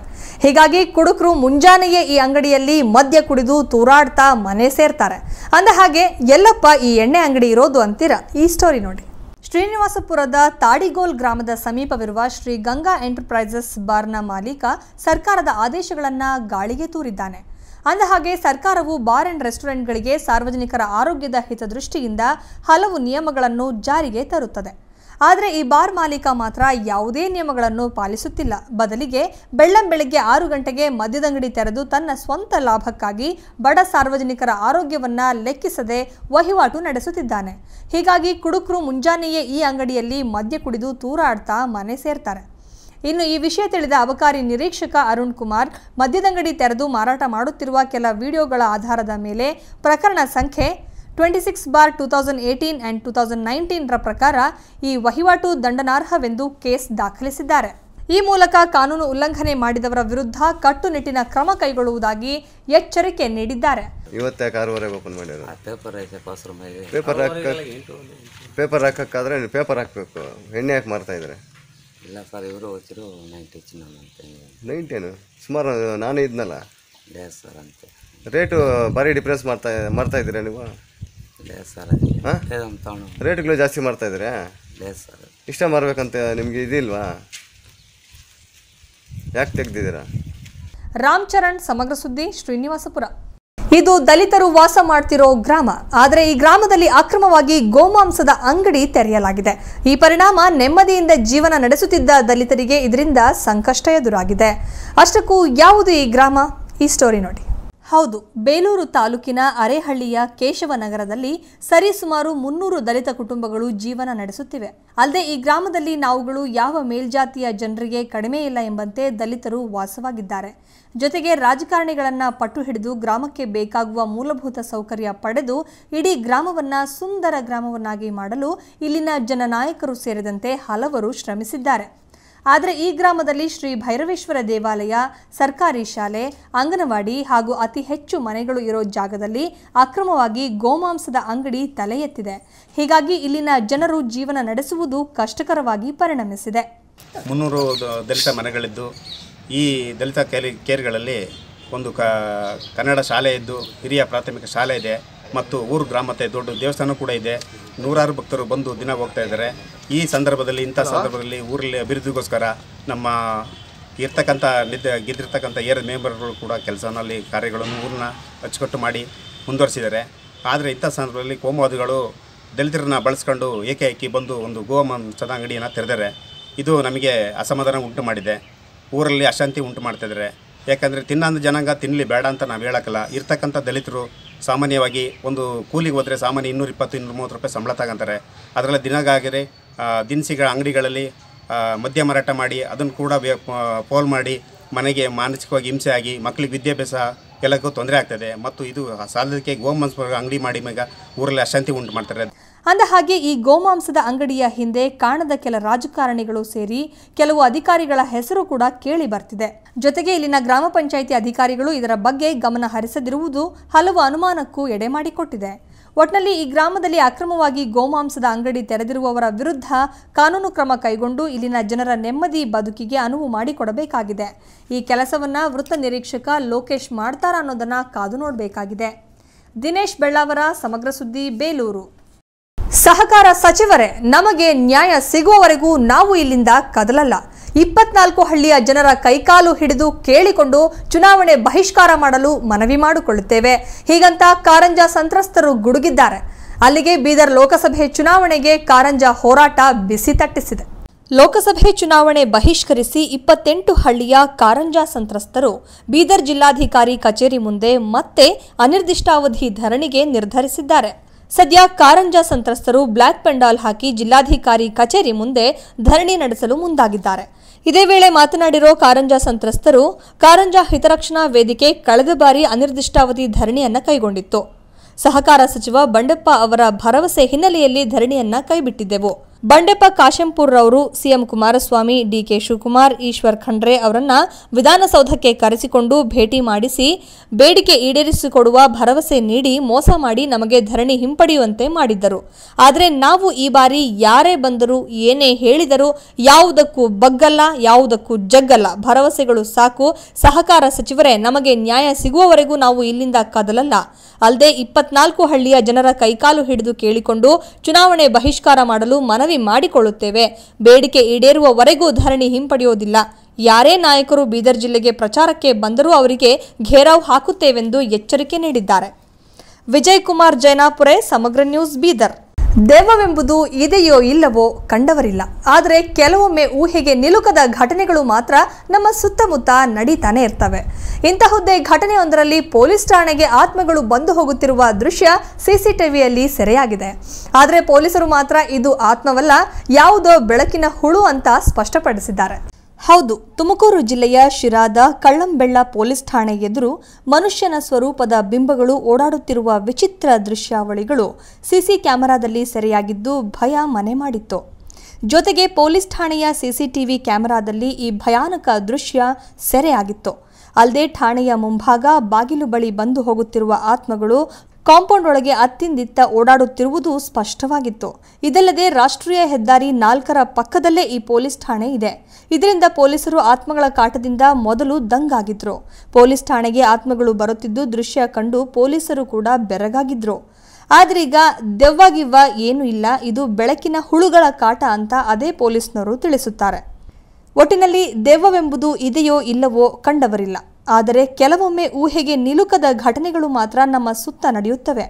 ಇದು ಅಂತಹುದ್ದೇ ಘಟನೆಯಾಗಿರಬಹುದು ಅಥವಾ ಆಗದಿರಬಹುದು. ಶ್ರೀಮಂತ್, ಸಮಗ್ರ ಸುದ್ದಿ, ಶಿರಾ. ಮತದಾರರ ಜಾಗೃತಿಗಾಗಿ ವಿಶೇಷ ಬೈಕ್ನಲ್ಲಿ ಸಮರ್ಥ ಕನ್ನಡಿಗರು ಸಂಸ್ಥೆಯ ಬಸವರಾಜ್ ಕಲ್ಲುಸಕ್ಕರೆ ವಿಶೇಷ ಬೈಕ್ನಲ್ಲಿ ಅಖಂಡ ಕರ್ನಾಟಕ ಪ್ರವಾಸ ಮಾಡುತ್ತಿದ್ದಾರೆ. ಸದ್ಯ ಇವರು ಉತ್ತರ ಕನ್ನಡ ಜಿಲ್ಲೆಗೆ ಆಗಮಿಸಿದ್ರು. ಈ ವೇಳೆ ಕಾರವಾರದ ಕೋರ್ಟ್, ಡಿಸಿ ಕಚೇರಿ ಹೀಗೆ ಅನೇಕ ಕಡೆ ಮತದಾನದ ಜಾಗೃತಿ ಮೂಡಿಸಿದ್ರು. ಈ ಸಂದರ್ಭದಲ್ಲಿ Uttara Kannada DC doctor Harish Kumar bike ಸವಾರಿ ಕೈಗೊಂಡರು. ಸಹಸ್ರಾರು ಭಕ್ತರ ಸಮ್ಮುಖದಲ್ಲಿ ಮೇಲುಕೋಟೆಯ ವೈರಮುಡಿ ಉತ್ಸವ ವಿಜೃಂಭಣೆಯಿಂದ ಜರುಗಿತು. ಉತ್ಸವದ ವೇಳೆ ಭಕ್ತರು ಚಲುವನಾರಾಯಣ ಸ್ವಾಮಿ ಸ್ಮರಣೆ ಹಾಗೂ ಗೋವಿಂದ ಗೋವಿಂದ ಎಂದು ನಾಮಸ್ಮರಣೆ ಮಾಡಿ ಪುಳಕಿತರಾದರು. ಇನ್ನು ವೈರಮುಡಿ ಬರುತ್ತಿದ್ದಂತೆ ಭಕ್ತರು ಜಯಘೋಷ ಮೊಳಗಿಸಿದರು. ಪುರಾಣ ಪ್ರಸಿದ್ಧ ಮೇಲುಕೋಟೆ ವೈರಮುಡಿ ಉತ್ಸವ ಸಹಸ್ರಾರು ಭಕ್ತರ ಸಮ್ಮುಖದಲ್ಲಿ ವಿಜೃಂಭಣೆಯಿಂದ ಜರುಗಿತು. ಭಕ್ತರ ಹೆಗಲ ಮೇಲೆ ವಿರಾಜಮಾನವಾಗಿ ವಜ್ರದ ಕಿರೀಟ ಧರಿಸಿದ್ದ ಉತ್ಸವ ಮೂರ್ತಿ ಕಂಗೊಳಿಸುತ್ತಿತ್ತು. ಭಕ್ತರು ಚಲುವನಾರಾಯಣ ಸ್ವಾಮಿ ಸ್ಮರಣೆ ಹಾಗೂ ಗೋವಿಂದ ಗೋವಿಂದ ಎಂದು ನಾಮಸ್ಮರಣೆ ಮಾಡಿ ಪುಳಕಿತರಾದರು. ಅಂದಹಾಗೆ ಚಲುವನಾರಾಯಣ ಸ್ವಾಮಿ ದೇವಸ್ಥಾನದ ರಾಮಾನುಜಾಚಾರ್ಯ ಮಂಟಪದಲ್ಲಿ ಕಿರೀಟ ಧಾರಣೆ ಮಾಡಲಾಯಿತು. ಅಲ್ಲದೆ ವಜ್ರಖಚಿತ ವೈರಮುಡಿಯನ್ನು ಉತ್ಸವ ಮೂರ್ತಿಗೆ ತೊಡಿಸಿ ದೇವಸ್ಥಾನದ ಪರಿಚಾರಕರು ಹೆಗಲ ಮೇಲೆ ಹೊತ್ತು ಬರುತ್ತಿದ್ದಂತೆ ಭಕ್ತರು ಜಯಘೋಷ ಮೊಳಗಿಸಿದರು. ಈ ವೇಳೆ ಮೈಸೂರು ಸಂಸ್ಥಾನದ ರಾಜ ಯದುವೀರ ಕೃಷ್ಣದತ್ತ ಚಾಮರಾಜ ಒಡೆಯರ್ ಉತ್ಸವ ಮೂರ್ತಿಗೆ ನಮನ ಸಲ್ಲಿಸಿದರು. ಇನ್ನು ಇನ್ಫೋಸಿಸ್ ಫೌಂಡೇಶನ್ನ ಸುಧಾಮೂರ್ತಿ ದೇವರ ದರ್ಶನ ಪಡೆದರು. ಉತ್ಸವ ಮೂರ್ತಿ ಹೊರಕ್ಕೆ ಬರುತ್ತಿದ್ದಂತೆ ಯದುವೀರ್ ಮುಖ್ಯ ದ್ವಾರದಲ್ಲಿ ಪೂಜೆ ಸಲ್ಲಿಸಿದರು. ನಂತರ ಮೂರ್ತಿ ಉತ್ಸವ ಮಾಡಲಾಯಿತು. ನಂತರ ವೈರಮುಡಿ ಉತ್ಸವ ನೆರವೇರಿಸಲಾಯಿತು. ವೈರಮುಡಿ ಉತ್ಸವಕ್ಕೆ ತಮಿಳುನಾಡು, ಕೇರಳ, ತೆಲಂಗಾಣ, ಆಂಧ್ರಪ್ರದೇಶ ಸೇರಿದಂತೆ ಹಲವು ರಾಜ್ಯಗಳಿಂದ ಸಾವಿರಾರು ಭಕ್ತರು ಆಗಮಿಸಿದ್ದರು. ಅಲ್ಲದೆ ಉತ್ಸವದ ನಂತರ ದೇವರ ದರ್ಶನ ಪಡೆದು ಹರಕೆಯನ್ನು ತೀರಿಸಿದರು. ಉತ್ಸವಕ್ಕೂ ಮೊದಲು ಜಿಲ್ಲಾಧಿಕಾರಿ ಮಂಜುಶ್ರೀ ಸಮ್ಮುಖದಲ್ಲಿ ದೇವಸ್ಥಾನದ ಮುಖಮಂಟಪದಲ್ಲಿ ಆಭರಣಗಳನ್ನು ಪರಿಶೀಲನೆ ಮಾಡಲಾಯಿತು. ನಂತರ ದೇವಸ್ಥಾನದ ಆಸ್ಥಾನಿಕರು ಉತ್ಸವ ಮೂರ್ತಿಗೆ ವೈರಮುಡಿ ಕಿರೀಟ ಧರಿಸಿ ಉತ್ಸವ ಸಭೆ ನಡೆಸಿದರು. ಇದೇ ವೇಳೆ ಉತ್ಸವಕ್ಕೆ ಜಿಲ್ಲಾ ಉಸ್ತುವಾರಿ ಸಚಿವ ಪುಟ್ಟರಾಜು, ಲೋಕೋಪಯೋಗಿ ಮತ್ತು ಇಂಧನ ಸಚಿವ ಎಚ್ಡಿ ರೇವಣ್ಣ, ಹಾಸನ ಜೆಡಿಎಸ್ ಅಭ್ಯರ್ಥಿ ಪ್ರಜ್ವಲ್ ರೇವಣ್ಣ ಸೇರಿದಂತೆ ಹಲವು ರಾಜಕಾರಣಿಗಳು ಆಗಮಿಸಿದ್ದರು. ನೀತಿ ಸಂಹಿತೆ ಹಿನ್ನೆಲೆಯಲ್ಲಿ ಪೂಜೆಗಷ್ಟೇ ಸೀಮಿತಗೊಂಡರು. ವಿಶ್ವನಾಥ್, ಸಮಗ್ರ ಸುದ್ದಿ, ಪಾಂಡವಪುರ. ಉಡುಪಿ ಕೃಷ್ಣ ಮಠದಲ್ಲೂ ರಾಜಕೀಯ ಇದೆ. ಪೇಜಾವರ ಶ್ರೀಗಳು ಹಿಂದೂ ಯಾರು ಅಂತ ಹೇಳಬೇಕು. ಬಿಜೆಪಿ ಶಾಸಕ ರಘುಪತಿ ಭಟ್ ನಿಜವಾದ ಹಿಂದೂ ಅಥವಾ ಕಾಂಗ್ರೆಸ್ ಮಾಜಿ ಸಚಿವ ಪ್ರಮೋದ್ ಮಧ್ವರಾಜ್ ಹಿಂದೂನಾ ಅಂತ ಶ್ರೀಗಳು ಹೇಳಬೇಕು ಅಂತ ಚಿಂತಕ ದಿನೇಶ್ ಅಮೀನ್ಮಟ್ಟು ಸವಾಲು ಹಾಕಿದ್ದಾರೆ. ಪ್ರಕಾಶ್ ರೈ ಬಿಜೆಪಿಯನ್ನು ಕ್ಯಾನ್ಸರ್ ಅಂತ ಕರೆದ್ರು. ಆದರೆ ಈಗ ಕಾಂಗ್ರೆಸ್ ಕೂಡ ಕ್ಯಾನ್ಸರ್ ಥರ ಕಾಣಿಸುತ್ತೆ. ಈಗ ಮತ ವಿಭಜನೆಗೆ ಹೊರಟಿದ್ದಾರೆ ಅಂತ ಪ್ರಕಾಶ್ ರೈ ವಿರುದ್ಧ ಚಿಂತಕ ದಿನೇಶ್ ಅಮೀನ್ ಮಟ್ಟು ಗರಂ ಆದ್ರು. ಉಡುಪಿಯಲ್ಲಿ ಸಹಬಾಳ್ವೆ ಸಂಸ್ಥೆ ಆಯೋಜಿಸಿದ್ದ ಸರ್ವಜನೋತ್ಸವ ಕಾರ್ಯಕ್ರಮದಲ್ಲಿ ಮಾತನಾಡಿದ ಅವರು ಪ್ರಕಾಶ್ ರೈ ವಿರುದ್ಧ ಆಕ್ರೋಶ ಹೊರಹಾಕಿದ್ರು. ಇನ್ನು ಈ ವೇಳೆ ಪೇಜಾವರ ಶ್ರೀಗಳ ವಿರುದ್ಧ ಅಸಮಾಧಾನ ಹೊರಹಾಕಿದ ದಿನೇಶ್ ಅಮೀನ್ ಮಟ್ಟು ಉಡುಪಿ ಕೃಷ್ಣಮಠದಲ್ಲೂ ರಾಜಕೀಯ ಇದೆ, ಪೇಜಾವರ ಸ್ವಾಮಿಗಳು ಹಿಂದೂ ಯಾರು ಅಂತ ಹೇಳಬೇಕು. ಬಿಜೆಪಿ ಶಾಸಕ ರಘುಪತಿ ಭಟ್ ನಿಜವಾದ ಹಿಂದೂನಾ ಅಥವಾ ಕಾಂಗ್ರೆಸ್ ಮಾಜಿ ಸಚಿವ ಪ್ರಮೋದ್ ಮಧ್ವರಾಜ್ ಹಿಂದೂನಾ ಎಂದು ಪೇಜಾವರ ಶ್ರೀಗಳು ಹೇಳಬೇಕು. ಒಂದು ಪಕ್ಷದ ಪರ ಬೆಂಬಲ ನೀಡುವ ಮೂಲಕ ಹಿಂದೂಗಳ ಪರ ಅಂತ ಧರ್ಮದ್ರೋಹ ಮಾಡಬೇಡಿ ಅಂತ ಶ್ರೀಗಳ ವಿರುದ್ಧನೂ ಕಿಡಿಕಾರಿದ್ರು. ಇದಲ್ಲದೆ ಹಿಂದೂ ಧರ್ಮ ಉಳಿದಿದ್ದು ಮಧ್ವಾಚಾರ್ಯ, ಶಂಕರಾಚಾರ್ಯ, ರಾಮಾನುಜಾಚಾರ್ಯರಿಂದಲ್ಲ. ಹಿಂದೂ ಧರ್ಮದಲ್ಲಿ ನಡೆದ ಪ್ರತಿಭಟನಾ ಚಳುವಳಿಗಳಿಂದ ಧರ್ಮ ಉಳಿದಿದೆ. ಕ್ರೈಸ್ತರು, ಮುಸ್ಲಿಮರು ಕೂಡಿ ಕಟ್ಟಿದ ಕರಾವಳಿಯನ್ನು ಈಗ ಒಡೆಯಲಾಗ್ತಿದೆ. ಹಿಂದೂಗಳು ಅಂದರೆ ಯಾರು RSS ಡಿಫೈನ್ ಮಾಡಿ ಮುಖವಾಡ ಹಾಕಿ ರಾಜಕೀಯ ಮಾಡಬೇಡಿ. RSSನದ್ದು ಛದ್ಮ ವೇಷದ ರಾಜಕೀಯ. ದೇವೇಗೌಡರಷ್ಟು ದೊಡ್ಡ ಹಿಂದೂ ಯಾರಿದ್ದಾರೆ? ಅವರನ್ನು RSS ಬೆಂಬಲಿಸುತ್ತಾ? ನಾವು ಮೀನು ತಿಂದೇ ದೇವಸ್ಥಾನಕ್ಕೆ ಹೋಗ್ತೇವೆ. ನಮಗೆ ರಾಮ, ಕೃಷ್ಣ, ಶಿವ ಮಾತ್ರವಲ್ಲ, ದೈವಗಳು ದೇವರೇ. ಪಂಜುರ್ಲಿ, ಜುಮಾದಿ ನಂಬುತ್ತೇವೆ. ನಮ್ಮ ದೈವಗಳು ಪ್ರಜಾಪ್ರಭುತ್ವವಾದಿಗಳು. ಅಲ್ಲದೆ ದೇವರು ಮತ್ತು ಭಕ್ತರ ಸಂಬಂಧಗಳ ನಾಡು ಕರಾವಳಿ. ನಿಮ್ಮ ಹಿಂದುತ್ವ ರಾಮನಿಗೆ ಸೀಮಿತವಾ? RSSನಲ್ಲಿ ಯಾವ ಜಾತಿಯವರಿದ್ದಾರೆ? ಮೀನು ಮಾಂಸ ತಿನ್ನುವವರು RSS ಯಾವ ಹುದ್ದೆಯಲ್ಲಿದ್ದಾರೆಂದು RSS ತಿಳಿಸಬೇಕು ಅಂತ ಈ ವೇಳೆ ಪ್ರಶ್ನಿಸಿದರು. ನಮ್ಮ ಪ್ರಕಾಶ್ ರೈ ಅವರು 6 ತಿಂಗಳ ಹಿಂದೆ ಹೇಳಿದರು, ಒಂದು ಕಡೆ ಕ್ಯಾನ್ಸರ್ ಇದೆ, ಇನ್ನೊಂದು ಕಡೆ ಕೆಮ್ಮು, ಜ್ವರ ಇದೆ. ನಾವು ಮೊದಲು ಕ್ಯಾನ್ಸರ್ ವಿರುದ್ಧ ಹೋರಾಡಬೇಕು ಎನ್ನುವುದನ್ನು ಬಿಜೆಪಿ ವಿರುದ್ಧ ಹೇಳಿದರು. ಆದರೆ 6 ತಿಂಗಳ ನಂತರ ಕ್ಯಾನ್ಸರ್ನ ರೋಗಿಗಳು ಇಬ್ಬರು ಕಾಣಿಸ್ಕೊಳ್ಳಿಕ್ಕೆ ಹತ್ತಿದ್ದಾರೆ. ಅವರಿಗೆ ಕಾಂಗ್ರೆಸ್ ಕೂಡ ಕ್ಯಾನ್ಸರ್ ಅಂತ ಹೇಳ್ತಾ ಇದ್ದಾರೆ. ಈಗ 6 ತಿಂಗಳಲ್ಲಿ ಈ ಪಕ್ಷಕ್ಕೆ ಯಾವ ರೋಗ ಬಡೀತು ನನಗೆ ಗೊತ್ತಿಲ್ಲ, ಅಲ್ಲ ಅವರದೇನಾದ್ರೂ ಸಮಸ್ಯೆ ಇದೆ ಅಂತ ನನಗೆ ಗೊತ್ತಿಲ್ಲ. ನೀವು ಈ ರೀತಿ ಹೇಳಿ ಓಟ್ಗಳನ್ನು ಛಿದ್ರ ಮಾಡಿ ಮನೆಗೆ ಬೆಂಕಿಯ ನಂದಿಸುವ ಕೆಲಸವನ್ನ ಅದಕ್ಕೆ ಅಡ್ಡ ಬರಬೇಡಿ. ದಿವಾಕರ್, ಸಮಗ್ರ ಸುದ್ದಿ, ಉಡುಪಿ. ಹಾಸನ ಲೋಕಸಭಾ ಕ್ಷೇತ್ರದಲ್ಲಿ ರಾಜಕೀಯ ಬೆಳವಣಿಗೆಗಳು ಹೊಸ ತಿರುವು ಪಡೆದುಕೊಳ್ತಿವೆ. ಅಂದಹಾಗೆ ಮಾಜಿ ಪ್ರಧಾನಿ HD ದೇವೇಗೌಡರನ್ನು ಮರಳಿ ತವರು ಕ್ಷೇತ್ರಕ್ಕೆ ಕರೆತರುವ ಪ್ರಯತ್ನಗಳು ನಡೆಯುತ್ತಿರುವುದು ರಾಜಕೀಯ ವಲಯದಲ್ಲಿ ಚರ್ಚೆಗೆ ಗ್ರಾಸವಾಗಿದೆ. ಹಾಸನ ಲೋಕಸಭಾ ಕ್ಷೇತ್ರದಲ್ಲಿ ಈಗಾಗಲೇ JDSನಿಂದ ಪ್ರಜ್ವಲ್ ರೇವಣ್ಣ ಅವರನ್ನು ಕಣಕ್ಕಿಳಿಸಲು ವೇದಿಕೆ ಸಜ್ಜು ಮಾಡಿಕೊಂಡು ಅಬ್ಬರದ ಪ್ರಚಾರ ನಡೆಸಲಾಗ್ತಿದೆ. ಆದರೆ ಇದೇ ವೇಳೆಯಲ್ಲಿಯೇ ಮತ್ತೆ ಮಾಜಿ ಪ್ರಧಾನಿ HD ದೇವೇಗೌಡರನ್ನು ಮರಳಿ ತವರು ಕ್ಷೇತ್ರಕ್ಕೆ ಕರೆತರುವ ಪ್ರಯತ್ನಗಳು ನಡೆಯುತ್ತಿರುವುದು ರಾಜಕೀಯ ವಲಯದಲ್ಲಿ ಚರ್ಚೆಗೆ ಗ್ರಾಸವಾಗಿದೆ. ಅಂದಹಾಗೆ ಜ್ಯೋತಿಷಿಯೊಬ್ಬರು ದೇವೇಗೌಡರು ಹಾಸನ ಲೋಕಸಭಾ ಕ್ಷೇತ್ರವನ್ನು ತೊರೆಯಬಾರದು ಎಂದು ಭವಿಷ್ಯ ನುಡಿದಿರುವ ಹಿನ್ನೆಲೆಯಲ್ಲಿ ಈಗ JDS ನಾಯಕರಲ್ಲಿಯೇ ಗೊಂದಲ ಸೃಷ್ಟಿಯಾಗಿದೆ. ಅದಕ್ಕಾಗಿ ಸಚಿವ ರೇವಣ್ಣ ಅವರು ಆಲೂರಿನಲ್ಲಿ ನಡೆದ ಕಾರ್ಯಕರ್ತರ ಸಭೆಯ ನಂತರ ದೇವೇಗೌಡರು ಹಾಸನ ಲೋಕಸಭೆ ಕ್ಷೇತ್ರದಲ್ಲಿಯೇ ಸ್ಪರ್ಧೆಗೆ ಆಹ್ವಾನ ಮಾಡುವ ರೀತಿ ಹೇಳಿಕೆ ನೀಡಿರುವುದು ರಾಜ್ಯ ರಾಜಕೀಯದಲ್ಲಿ ಚರ್ಚೆಗೆ ವೇದಿಕೆ ಕಲ್ಪಿಸಿದಂತಾಗಿದೆ. ಇದರಿಂದಾಗಿ ಹಾಸನ ಲೋಕಸಭಾ ಕ್ಷೇತ್ರ ರಾಜಕೀಯ ಕುತೂಹಲ ಕೆರಳಿಸಿದೆ. ಇನ್ನು JDSನ ನಿಯೋಜಿತ ಅಭ್ಯರ್ಥಿ ಪ್ರಜ್ವಲ್ ರೇವಣ್ಣ ಕೂಡ ಹಾಸನ ಕ್ಷೇತ್ರದಿಂದ ದೇವೇಗೌಡರು ಸ್ಪರ್ಧಿಸುವುದು ಒಳಿತು ಎನ್ನುವ ಹೇಳಿಕೆ ನೀಡಿರುವುದು ಕೂಡ ಕಾರ್ಯಕರ್ತರಲ್ಲಿ ಗೊಂದಲ ಉಂಟು ಮಾಡಿದೆ. ಈಗಾಗಲೇ ಕ್ಷೇತ್ರದಲ್ಲಿ ಅಬ್ಬರದ ಪ್ರಚಾರದ ವೇಳೆಯಲ್ಲಿಯೇ ಒಂದು ರೀತಿಯ ಆತಂಕದ ಹೇಳಿಕೆ ನೀಡುತ್ತಿರುವುದು ಸ್ಪರ್ಧೆಯಿಂದ ಯೂ-ಟರ್ನ್ ಹೊಡೆದಂತೆ ಕಾಣುತ್ತಿದೆ. ಇನ್ನು ಇದೇ ವೇಳೆ ಚನ್ನರಾಯಪಟ್ಟಣದ ಕೃಷಿ ಉತ್ಪನ್ನ ಮಾರುಕಟ್ಟೆಯಲ್ಲಿ ತಾಲೂಕು JDS ಕಾರ್ಯಕರ್ತರ ಸಮಾವೇಶ ಹಮ್ಮಿಕೊಳ್ಳಲಾಗಿತ್ತು. ಈ ವೇಳೆ JDSನ ನಿಯೋಜಿತ ಅಭ್ಯರ್ಥಿ ಪ್ರಜ್ವಲ್ ರೇವಣ್ಣ, ಶಾಸಕ ಬಾಲಕೃಷ್ಣ, ಭವಾನಿ ರೇವಣ್ಣ ಸೇರಿದಂತೆ ಹಲವರು ಭಾಗವಹಿಸಿದ್ದರು. ನವೀನ್ ಕುಮಾರ್, ಸಮಗ್ರ ಸುದ್ದಿ, ಚನ್ನರಾಯಪಟ್ಟಣ. ರಾಜಕೀಯ ಕ್ಷೇತ್ರದಲ್ಲಿ ಹಾವೇರಿ ಲೋಕಸಭೆ ಕ್ಷೇತ್ರ ತನ್ನದೇ ಆದ ಛಾಪು ಮೂಡಿಸಿದೆ. ಸದ್ಯ ಈ ಕ್ಷೇತ್ರದಲ್ಲಿ ಕಾಂಗ್ರೆಸ್ ಅಭ್ಯರ್ಥಿಗಳ ಆಯ್ಕೆಯಲ್ಲಿ ಜಿದ್ದಾಜಿದ್ದಿ ವಾತಾವರಣ ನಿರ್ಮಾಣವಾಗಿದೆ. ಆದರೆ ಕಾಂಗ್ರೆಸ್ನಲ್ಲಿ ಅಭ್ಯರ್ಥಿ ಯಾರು ಎಂಬ ಗೊಂದಲ ಸೃಷ್ಟಿಯಾಗಿದ್ದು, ಈ ಕುರಿತ ಫುಲ್ ಡೀಟೇಲ್ಸ್ ಇಲ್ಲಿದೆ ನೋಡಿ. ಬಿಸಿಲಿನ ತಾಪಮಾನ ಏರಿದಂತೆಲ್ಲ ಲೋಕಸಭಾ ಚುನಾವಣೆಯ ಕಾವು ದಿನದಿಂದ ದಿನಕ್ಕೆ ಏರುತ್ತಲೇ ಇದೆ. ಹಾವೇರಿ ಕ್ಷೇತ್ರಕ್ಕೆ ಬಿಜೆಪಿ ಪಕ್ಷ ಈಗಾಗಲೇ ತಮ್ಮ ಅಭ್ಯರ್ಥಿಯನ್ನ ಘೋಷಿಸಿದೆ. ಆದರೆ ಕಾಂಗ್ರೆಸ್ ಪಕ್ಷ ಈ ತನಕ ಅಭ್ಯರ್ಥಿಗಳನ್ನು ಘೋಷಿಸದೇ ಇರುವುದು ಈಗ ಕೈಪಾಳ್ಯದಲ್ಲಿ ಗೊಂದಲ ಸೃಷ್ಟಿಯಾಗಿದೆ.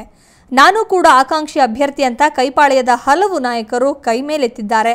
ಕಾಂಗ್ರೆಸ್ ಲೋಕಸಭೆಗೆ ಮಾಜಿ ಶಾಸಕ ಗದುಗಿನ DR Patil, ಲಕ್ಷ್ಮೇಶ್ವರದ GS Gaddadevaramath, ರೋಣದ GS Patil, Haveri Basavaraj ಶಿವಣ್ಣನವರ್, Salim Ahmed, ಹಿರೇಕೆರೂರ BC ಪಾಟೀಲ್ ಪುತ್ರಿ ಸೃಷ್ಟಿ ಪಾಟೀಲ್ಗೆ ಟಿಕೆಟ್ ನೀಡಬೇಕೆಂಬ ಕೂಗು ಕೇಳಿಬರುತ್ತಿದೆ.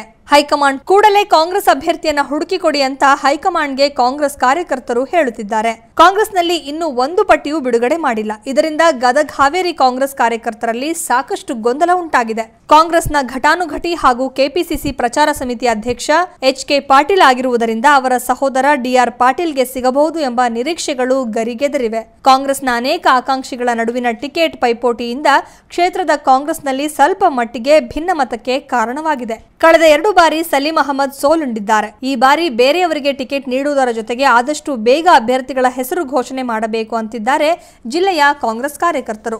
ಸದ್ಯ ಗದಗ ಹಾವೇರಿ ಕಾಂಗ್ರೆಸ್ ಕಾರ್ಯಕರ್ತರಲ್ಲೂ ಗೊಂದಲ ಮನೆ ಮಾಡಿದ್ದು, ಟಿಕೆಟ್ ಆಕಾಂಕ್ಷಿಗಳೆಲ್ಲ ಕಳೆದ 15 ದಿನಗಳಿಂದ ತಮ್ಮ ಕಣ್ಣು ಕಿವಿಗಳನ್ನು ದಿಲ್ಲಿಯತ್ತ ಹಾಯಿಸಿದ್ದಾರೆ. ಗದಗ ಹಾವೇರಿ ಕ್ಷೇತ್ರಗಳಿಗೆ ಜಾತಿ ಲೆಕ್ಕಾಚಾರದಲ್ಲಿ ಟಿಕೆಟ್ ನೀಡುತ್ತೆ ಎಂಬುದು ಸ್ಪಷ್ಟವಾಗಿದೆ. ಒಟ್ನಲ್ಲಿ ಧಾರವಾಡ ಅಥವಾ ಹಾವೇರಿ ಕ್ಷೇತ್ರಕ್ಕೆ ಮುಸ್ಲಿಂ ಅಭ್ಯರ್ಥಿಯನ್ನ ಕಣಕ್ಕಿಳಿಸಲು ಕಾಂಗ್ರೆಸ್ ನಿರ್ಧರಿಸಿದೆ ಎನ್ನಲಾಗ್ತಿದೆ. ಆದರೆ ಯಾವ ಕ್ಷೇತ್ರದ ಮುಸ್ಲಿಮರಿಗೆ ಹೈಕಮಾಂಡ್ ಮಣೆ ಹಾಕಲಿದೆ ಎಂಬುದನ್ನ ಕಾದು ನೋಡಬೇಕಿದೆ. ದಾನೇಶ್ ಗುಜಮಾಗಡಿ, ಸಮಗ್ರ ಸುದ್ದಿ, ಗದಗ್. ಈಗ ಕೊನೆಯಲ್ಲಿ ಮತ್ತೊಮ್ಮೆ ಹೆಡ್ಲೈನ್ಸ್. ಕನ್ನಡಿಗರ ಹೆಣ ಉರುಳಿಸಲು ಹೊರಟ ತಮಿಳಿಗರು, ಇವರಿಗೆ ಸಹಕಾರ ಕೊಡ್ತಿದ್ದಾರಾ ಅಧಿಕಾರಿಗಳು, ಪೊಲೀಸರು? ಅಕ್ರಮ ಡೈಯಿಂಗ್ ಘಟಕಗಳನ್ನು ಸ್ಥಾಪಿಸುತ್ತಿದ್ದಾರೆ ಕಾಂಗ್ರೆಸ್ಸಿಗರು. ರಾಯಚೂರಿನಲ್ಲಿ ಹೆಚ್ಚುತ್ತಿದೆ ಲಂಚದ ತಾಪ. ಮಾಮೂಲಿ ಕೊಡದಿದ್ರೆ ಅಧಿಕಾರಿಗಳು ಮಾಡ್ಕೋತಾರೆ ಕೋಪ. ತಹಶೀಲ್ದಾರ್ ಕಚೇರಿಯಲ್ಲಿ ಎಫ್ಡಿಎಗೆ ಲಂಚದ್ದೇ ಜಪ.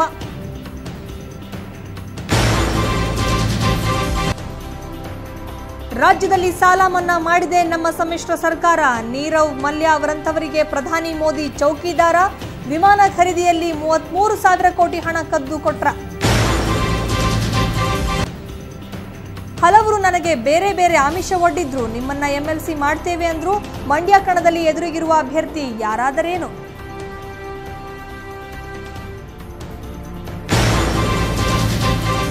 ಹಾವೇರಿಯ ಕಾಂಗ್ರೆಸ್ ಅಭ್ಯರ್ಥಿ ಯಾರು? ಅಖಾಡಕ್ಕಿಳಿಯುತ್ತೇನೆ ಅಂತಿದ್ದಾರೆ ಹಲವು ನಾಯಕರು. ಕ್ಯಾಂಡಿಡೇಟ್ ಹುಡುಕಿಕೊಡಿ ಅಂತಿದ್ದಾರೆ ಕಾರ್ಯಕರ್ತರು.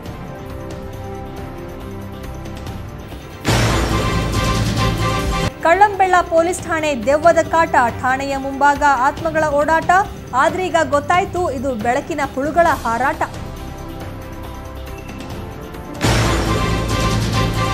ನಾವೇನು ಯಾರಿಗೂ ತೊಂದರೆ ಕೊಟ್ಟಿಲ್ಲವಲ್ಲ, ಇಲ್ಲೆಲ್ಲೂ ಬಹಿರಂಗವಾಗಿ ಭಾಷಣ ಮಾಡಿಲ್ಲ. ಪೊಲೀಸ್ನವರ ಕೆಲಸಕ್ಕೆ ನಾವೇನು ಅಡ್ಡಿಪಡಿಸಲ್ಲ. ಇವಿಷ್ಟು ಇವತ್ತಿನ ಪ್ರಮುಖ ಸುದ್ದಿ. ನಿರಂತರ ಸುದ್ದಿಗಾಗಿ ನೋಡ್ತಾ ಇರಿ ಬಿಗ್ ನ್ಯೂಸ್. ವಂದನೆಗಳು.